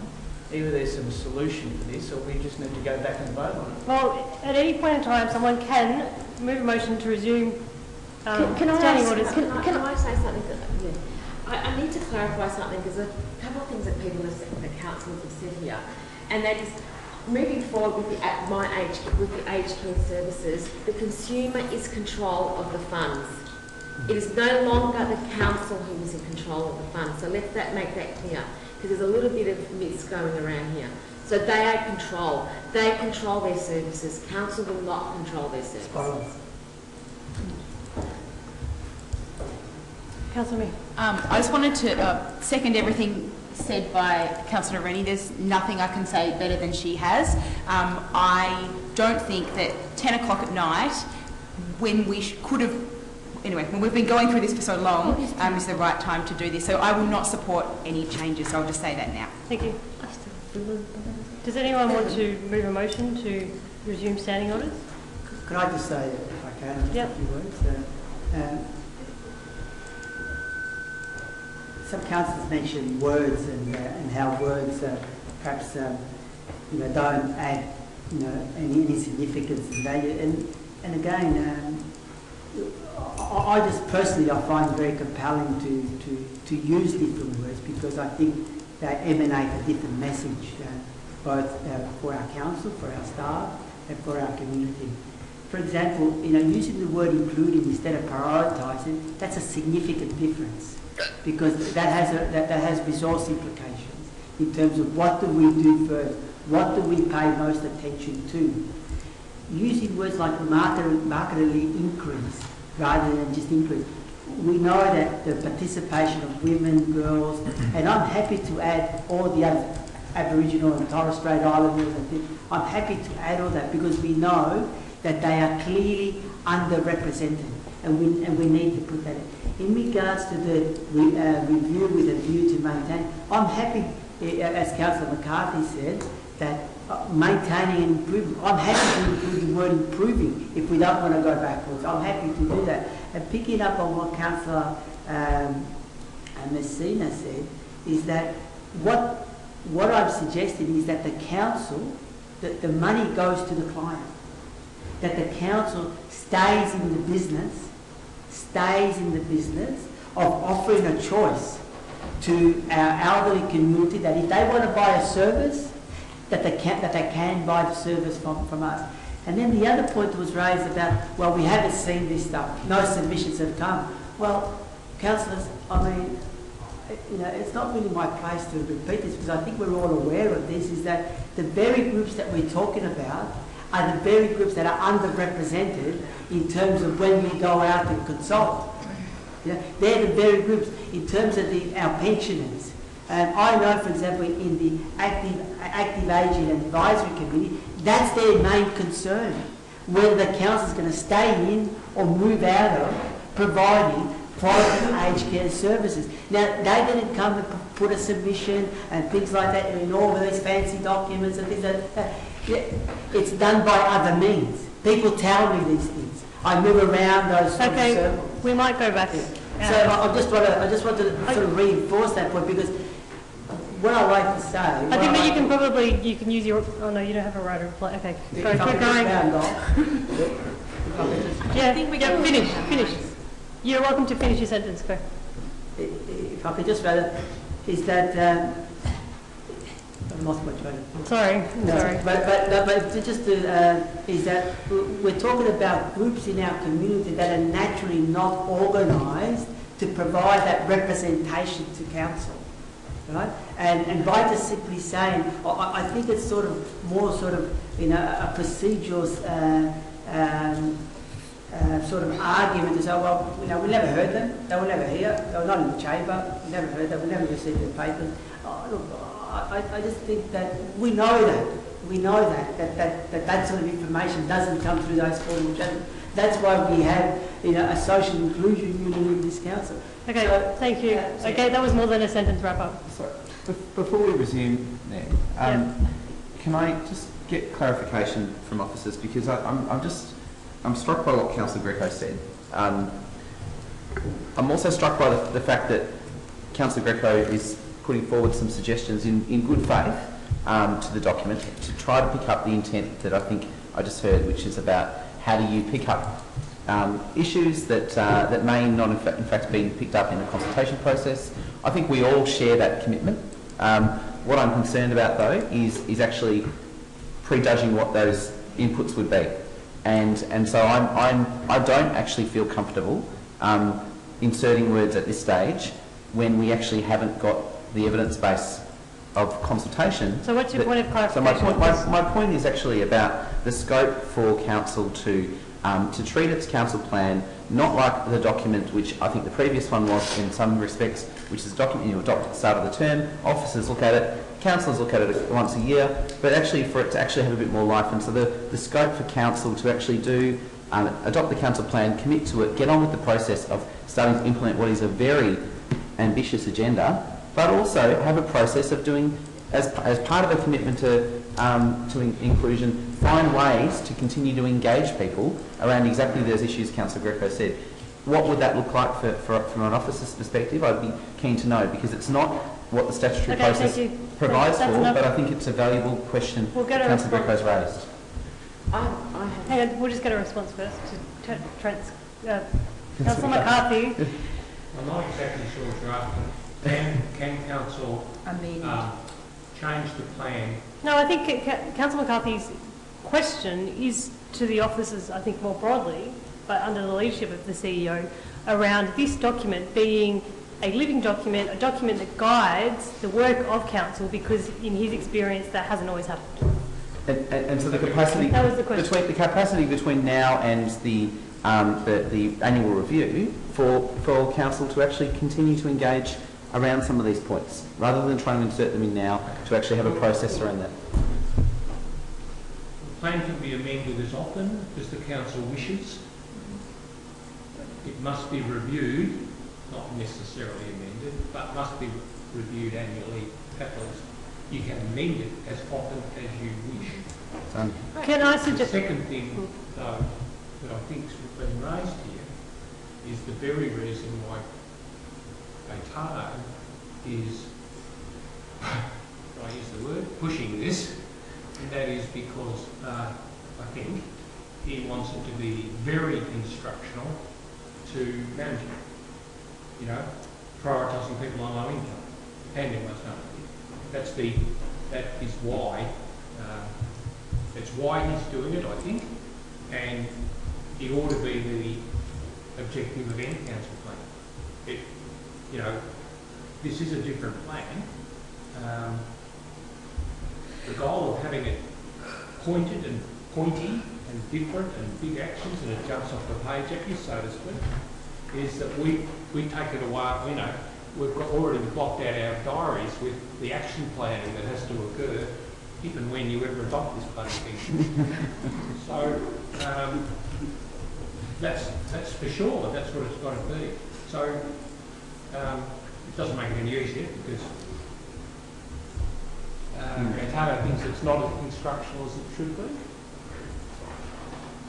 We gave the debate. I guess we think it'll be pretty instructional.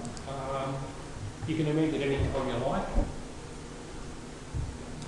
and as often as you like. Can I make a suggestion that perhaps the motion needs, not this motion. Sorry, can you speak up? That the motion, well, that we're currently in the process of debating, needs to include some provision around quarterly reporting of the action plan, so that we know that the actions are being implemented. Oh yeah, that's what I meant in my. And that the action plan. Yep. Yeah. Quarterly reporting of the action plan, because they're 1 year actions. Yep. Yep. And that the council plan is reviewed annually. Absolutely. Which is in the Act. And can I go back to your statement, Phil? And Katrina probably better answer this. Is there not a priority of access to anyway to our services, which would include and highlight and make people on low incomes a higher priority?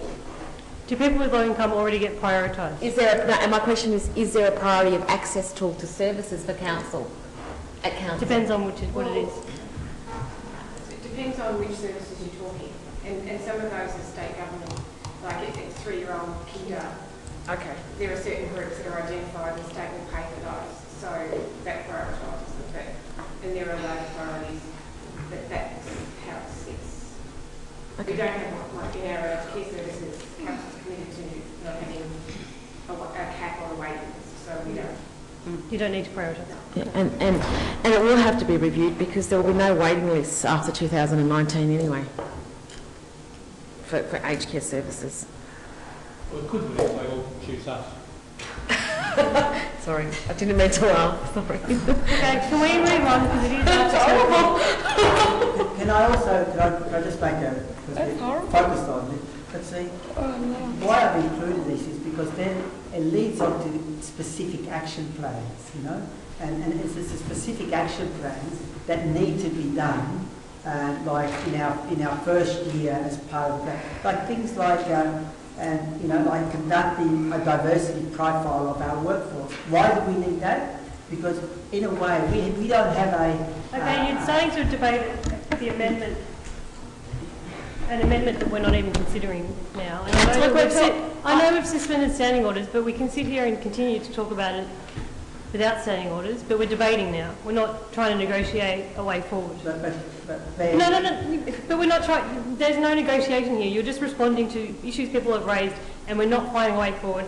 Just as Councillor Lawrence has said, there's no active willingness for anybody to give any ground, so I don't see any point in continuing to continuing this process this way. If I may, just, I thought that, and again, I really feel awkward about this, And just before you, hang on, sorry, I do have to bring up a point that we are after 10 o'clock and we should have moved a motion to continue the meeting after 10 o'clock. So I need someone, if we... The meeting's lapsed. The meeting's lapsed then, under our government. It doesn't actually say what happens if you go past 10 o'clock then.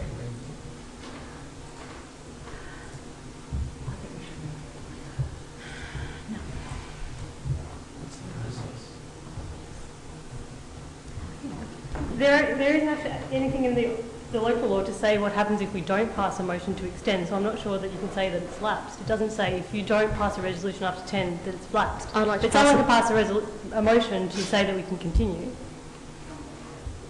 But we have to resume standing orders. I'll move that we resume standing orders. Thank you, Councillor McCarthy. I'll second that we resume standing Thank you, orders. Councillor Rennie. All those in favour to resume standing orders? That's carried. Can I vote against? Pardon? I'm voting against resuming standing orders. Oh, sorry, I thought you put your hand up. Sorry. So I didn't follow you. Are we resuming standing orders? We are resuming standing orders. Yes. To extend okay. time. I vote for resuming standing. You did put your hand up before though, didn't you? Okay. We've taken the vote. Can I vote to pass a motion, put a motion to extend the time? By until 11 o'clock. It's a period of 30 minutes. Okay, until 10:40. Is there a second? Yes. Thank you, Councillor Messina. All those in favour? That's carried. Councillor Rennie. Can I put a motion that we put the plan to the vote without further amendments? Seconded. Thank you, Councillor Amir. Is that a procedural motion? That requires no debate? Let me have a look. Okay. Yeah, but there's some that you can debate on and some that you can't. I am.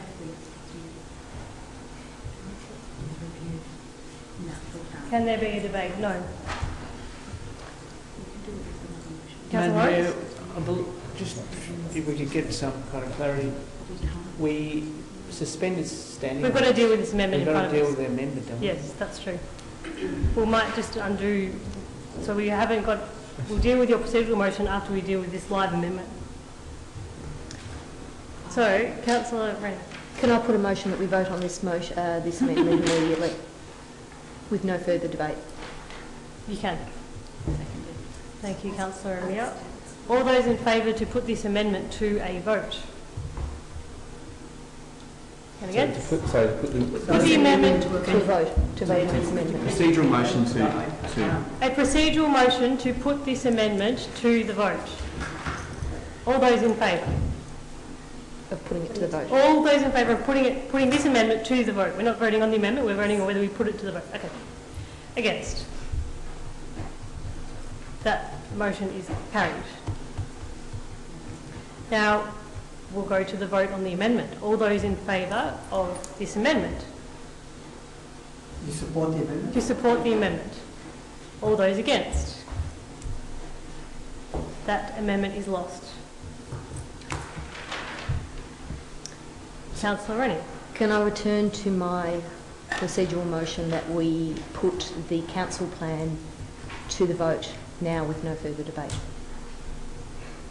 Is there a seconder? Yep. Thank you, Councillor Amir.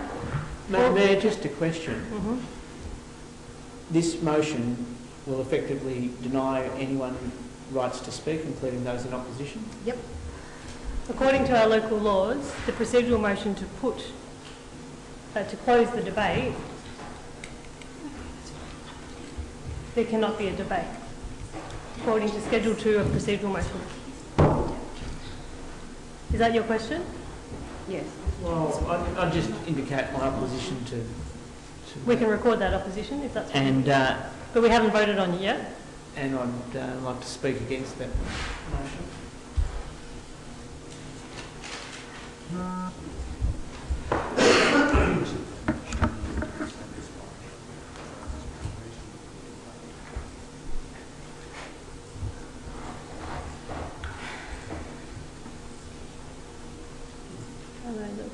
So that's just...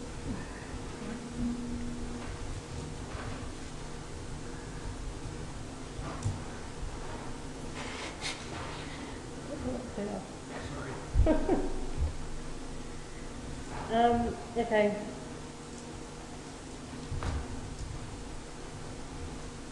In the interest of fairness, I won't accept that motion because it is incumbent on me, as in the local laws, that the debate has been had, and I don't think it has.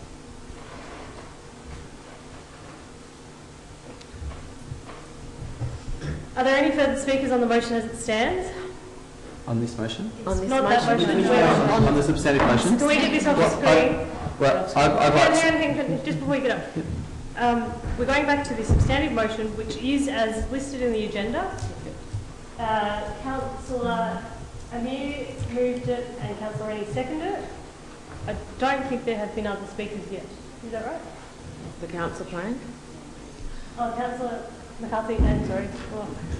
Councillor McCarthy and Councillor Williams have already spoken. So I'd like to move an amendment to the motion, and it's simply to add point 7.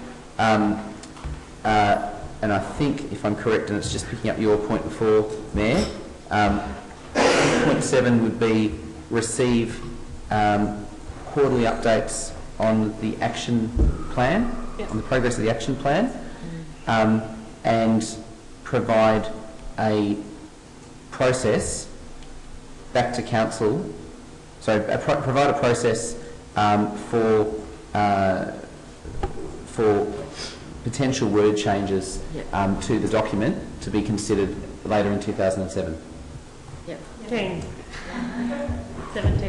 Sorry, 2007. Travel back in time, Madam Mayor. Travel. Back in and time travel as well. Councillor Mayor and Councillor Rennie, will you have those meetings? Councillor Mayor, do you accept that? Yep. Yes, I do. Yes. Excuse me, Mayor, I just want to understand at what point where we're at and what actually what's going on. So we're considering the motion as it was moved by Councillor Amir, which is that's the motion what to adopt the motion that's listed as a recommendation with no changes so far. Councillor McCarthy has just proposed some an additional point to that motion, which... Well, Mayor, I thought that that I would have had the opportunity to go through... You can. I'm stopping you from further amendments. Councillor McCarthy got to his feet and proposed an amendment, and I dealt with that amendment. We can still deal with other amendments that you might want to put forward. We might bring up the new words to the additional point that have just been accepted. Oh, Councillor McCarthy's just writing them down.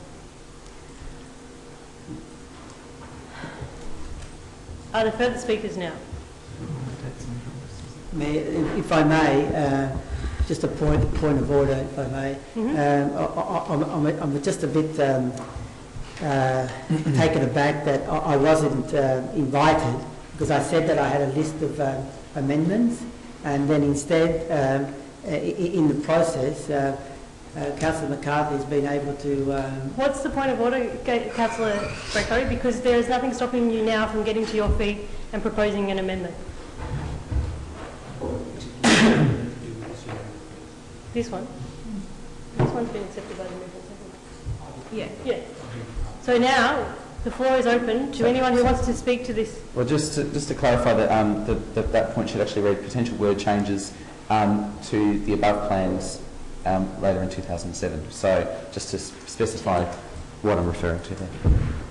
So the floor is now open to anyone who wants to speak to this motion or move an amendment. Because this is the amendment, this is the motion we've been dealing with all along. We're not changing the motion. You've moved your amendments to this motion, and that you can continue to do that if you wish, Councillor Greco. If not, I'll put it... Mayor, I'm just not following you, so if you can please explain if you can better explain the process. So, okay. So that then I don't miss out on my opportunities I'll clarify where we're up to, okay? The motion that's in black is the motion that we've been dealing with up until the point that Councillor McCarthy just proposed those additional words. There's nothing prohibiting you now from getting up and moving further amendments to this. This is where your amendments have been, you've been moving your amendments to, okay? So in the process, we're up to speaking to this motion. Anyone who wishes to speak to this motion or move an amendment to this motion is welcome to do that now. Okay. In that, look, again, I just feel compelled to move an amendment in relation to goal number 4, and that it'll probably come up on the screen.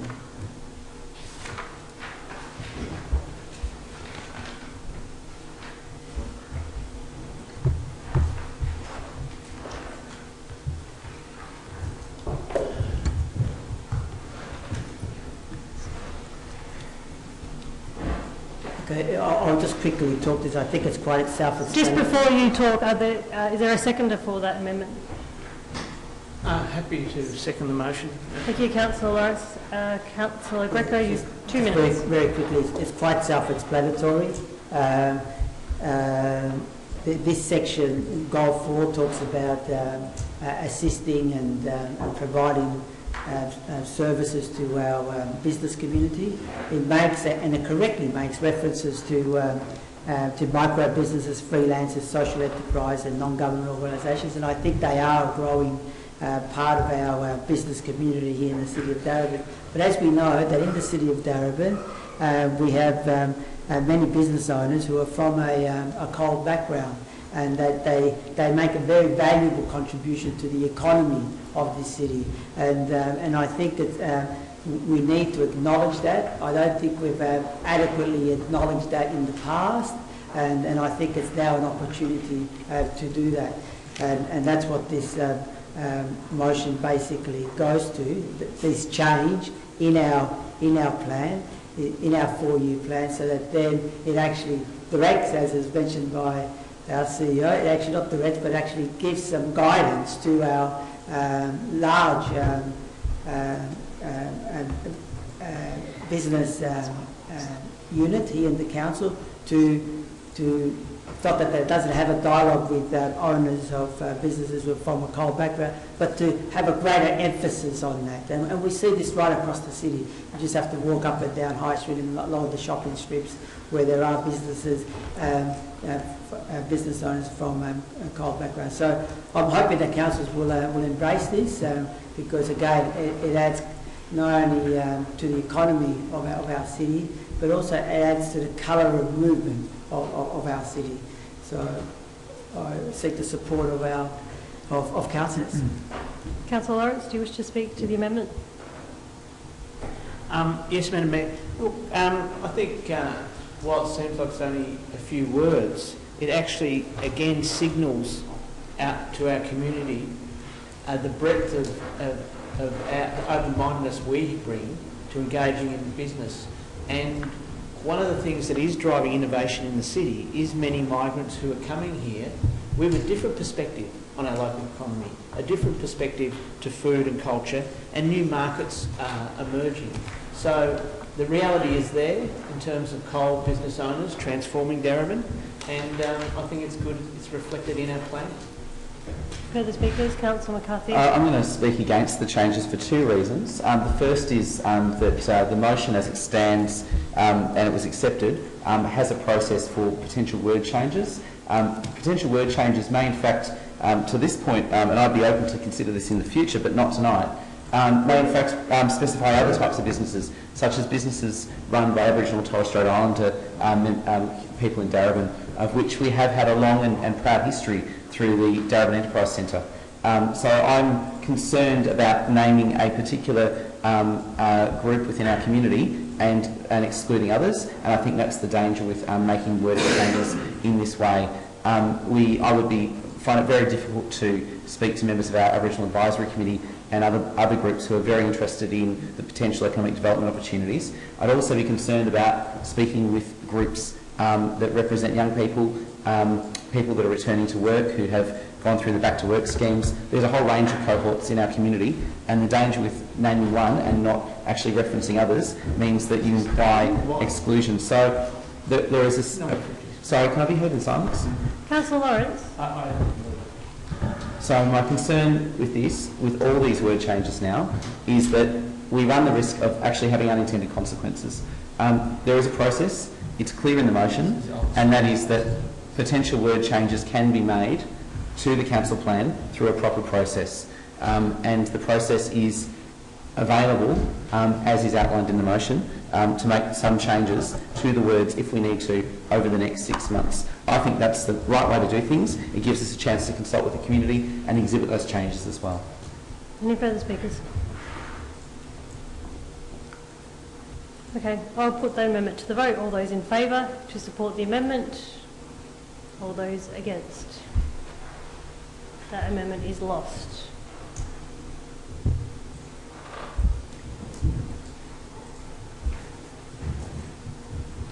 Madam Mayor, I move amendment in relation to goal number 5. We'll just wait till it comes on screen. There it is. Is there a... I'll give you a moment to read.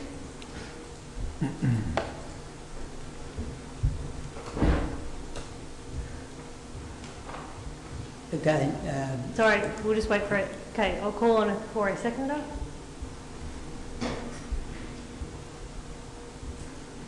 I'll say that that amendment has now lapsed.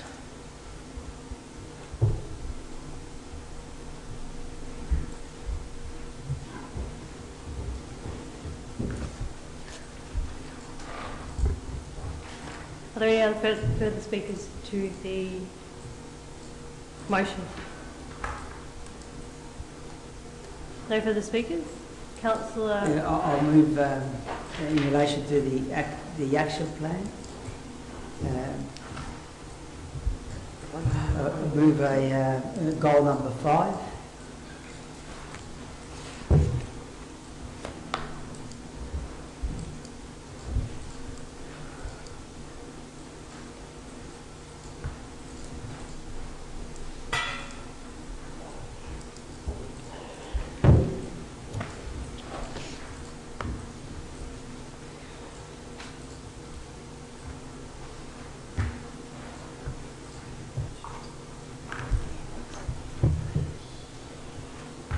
Is there a seconder? Declare that amendment lapsed with no seconder. Could you give, Madam Mayor, could you just give councillors an opportunity to read it? Because I noticed that some councillors were looking up towards it and trying to sort of digest it and read it. Yeah.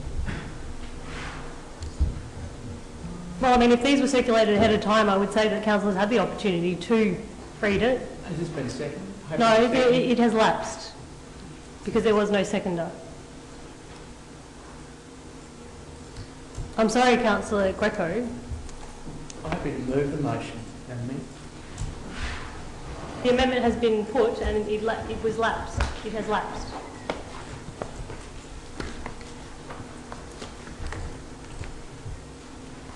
Are there any further speakers to the substantive motion? Madam Mayor, I'm happy to move the motion with minor word changes. Move an amendment? An amendment? Amendment. If I could have the words back on the screen.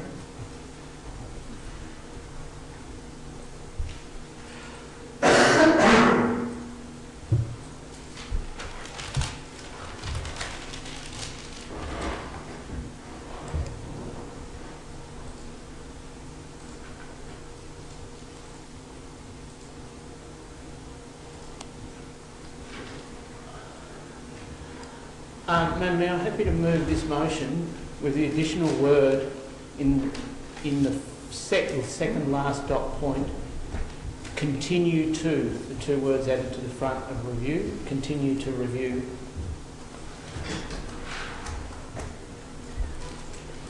Just a reminder that it is an amendment, not a motion. Is there an amendment, and I'm happy to move that amendment, Madam Mayor. Is there a seconder? Is there a seconder? For the sake of the debate, I'll second it. Councillor Greco, seconded. Councillor Lawrence.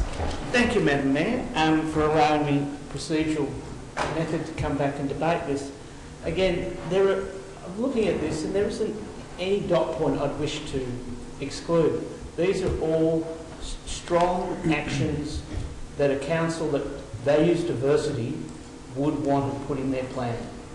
And, you know, some of them, as I said, continue to review fees and services. This council has got a history of operating a poverty inquiry, which led to a different philosophical approach to fees and charges to certain sections of our community.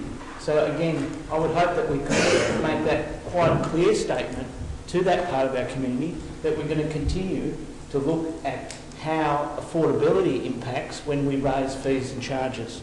And we know those pressures are there often.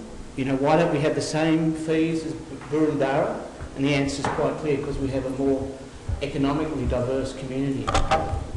Again, conducting a diversity profile of our workforce is something that is now being followed up in government departments, in other sectors, if you like, but it would be good if Darebin could actually be leading in that.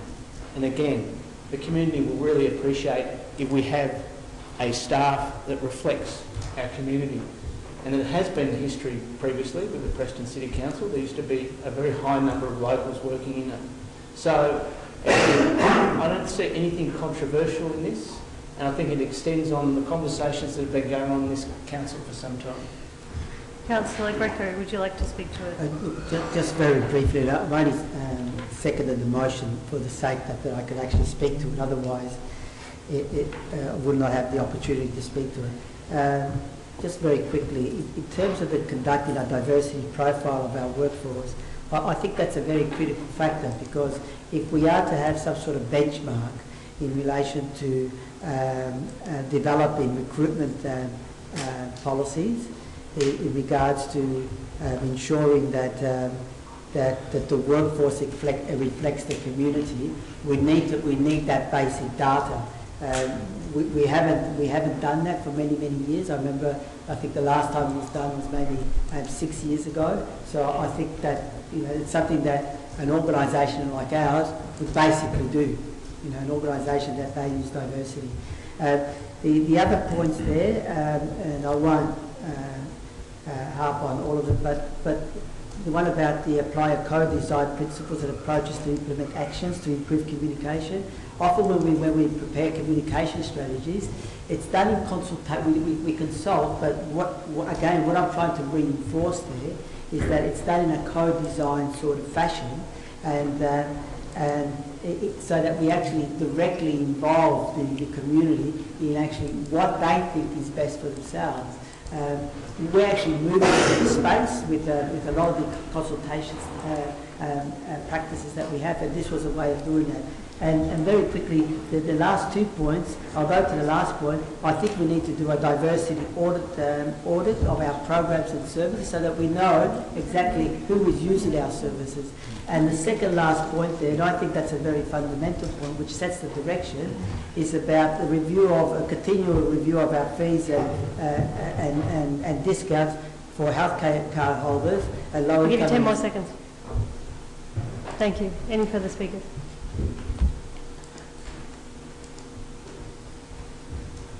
If not, I will put that to the vote. All those in favour of this amendment? All those against? The amendment is lost.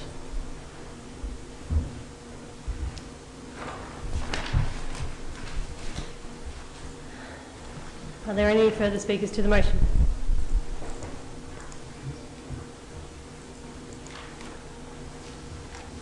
Councillor Amir, would you like the right of reply, because there was... I'd like to speak against the motion, substantive motion. Like, at what point do I have to wait until you wait until I call on the mover of the motion to put your hand up to speak to the motion? Councillor Lawrence? I'll wait and see if there's any more amendments. It's been a very lengthy process. I didn't want to preempt it. Councillor Lawrence, would you like to speak to the motion? Yes, Madam Mayor.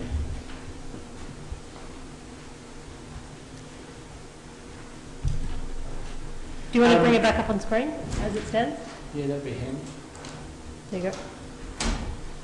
Madam Mayor, I cannot vote for a 4-year council plan that relegates the Darebin community to a fifth order goal. How did our diverse community come to be relegated to this lowly position?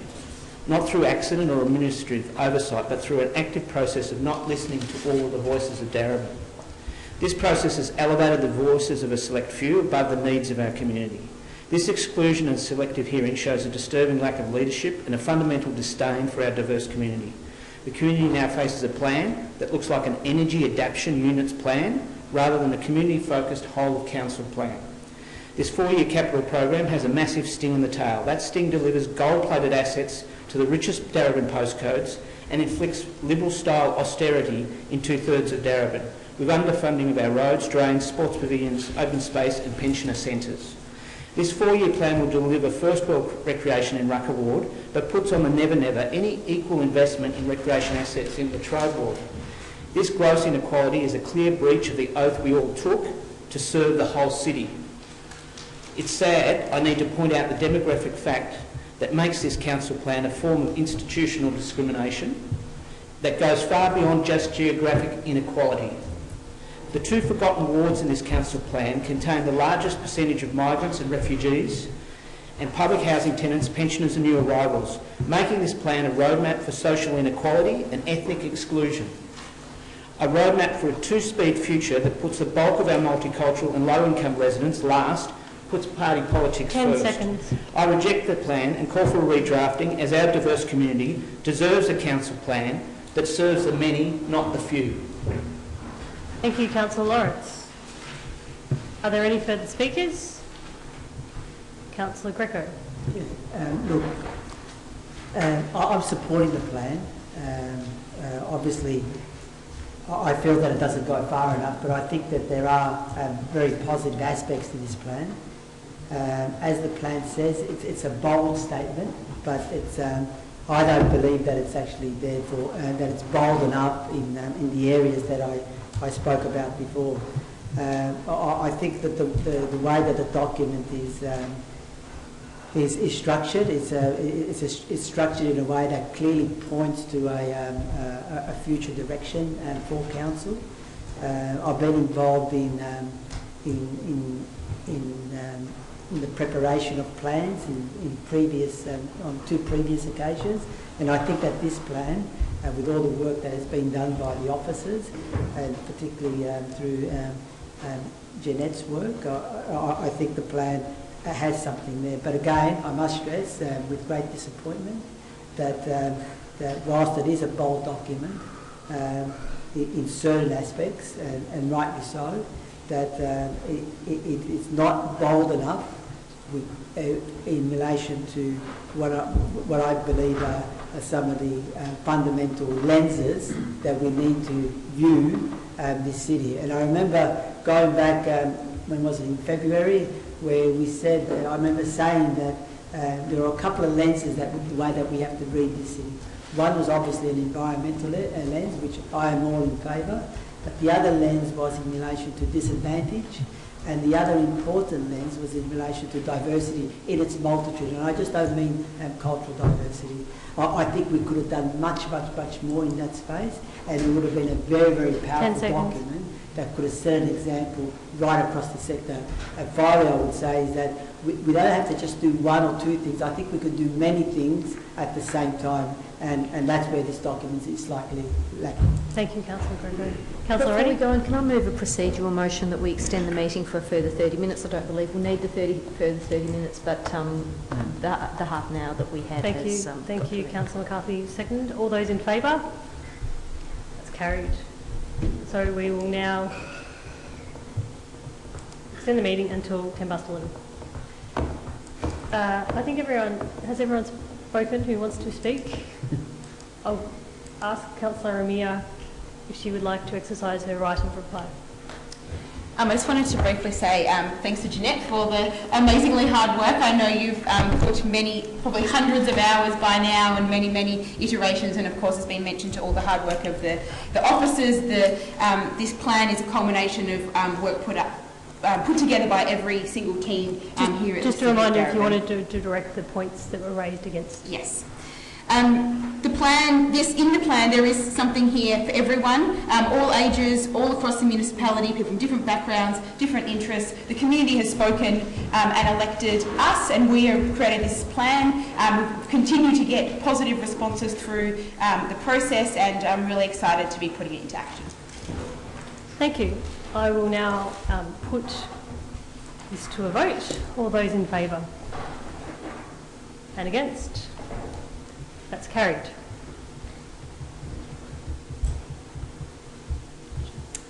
And now that is item 5, which is close of meeting. Thank you, everybody. And to all the officers for staying very late. And we didn't really need that extension of time. No, not yet. No.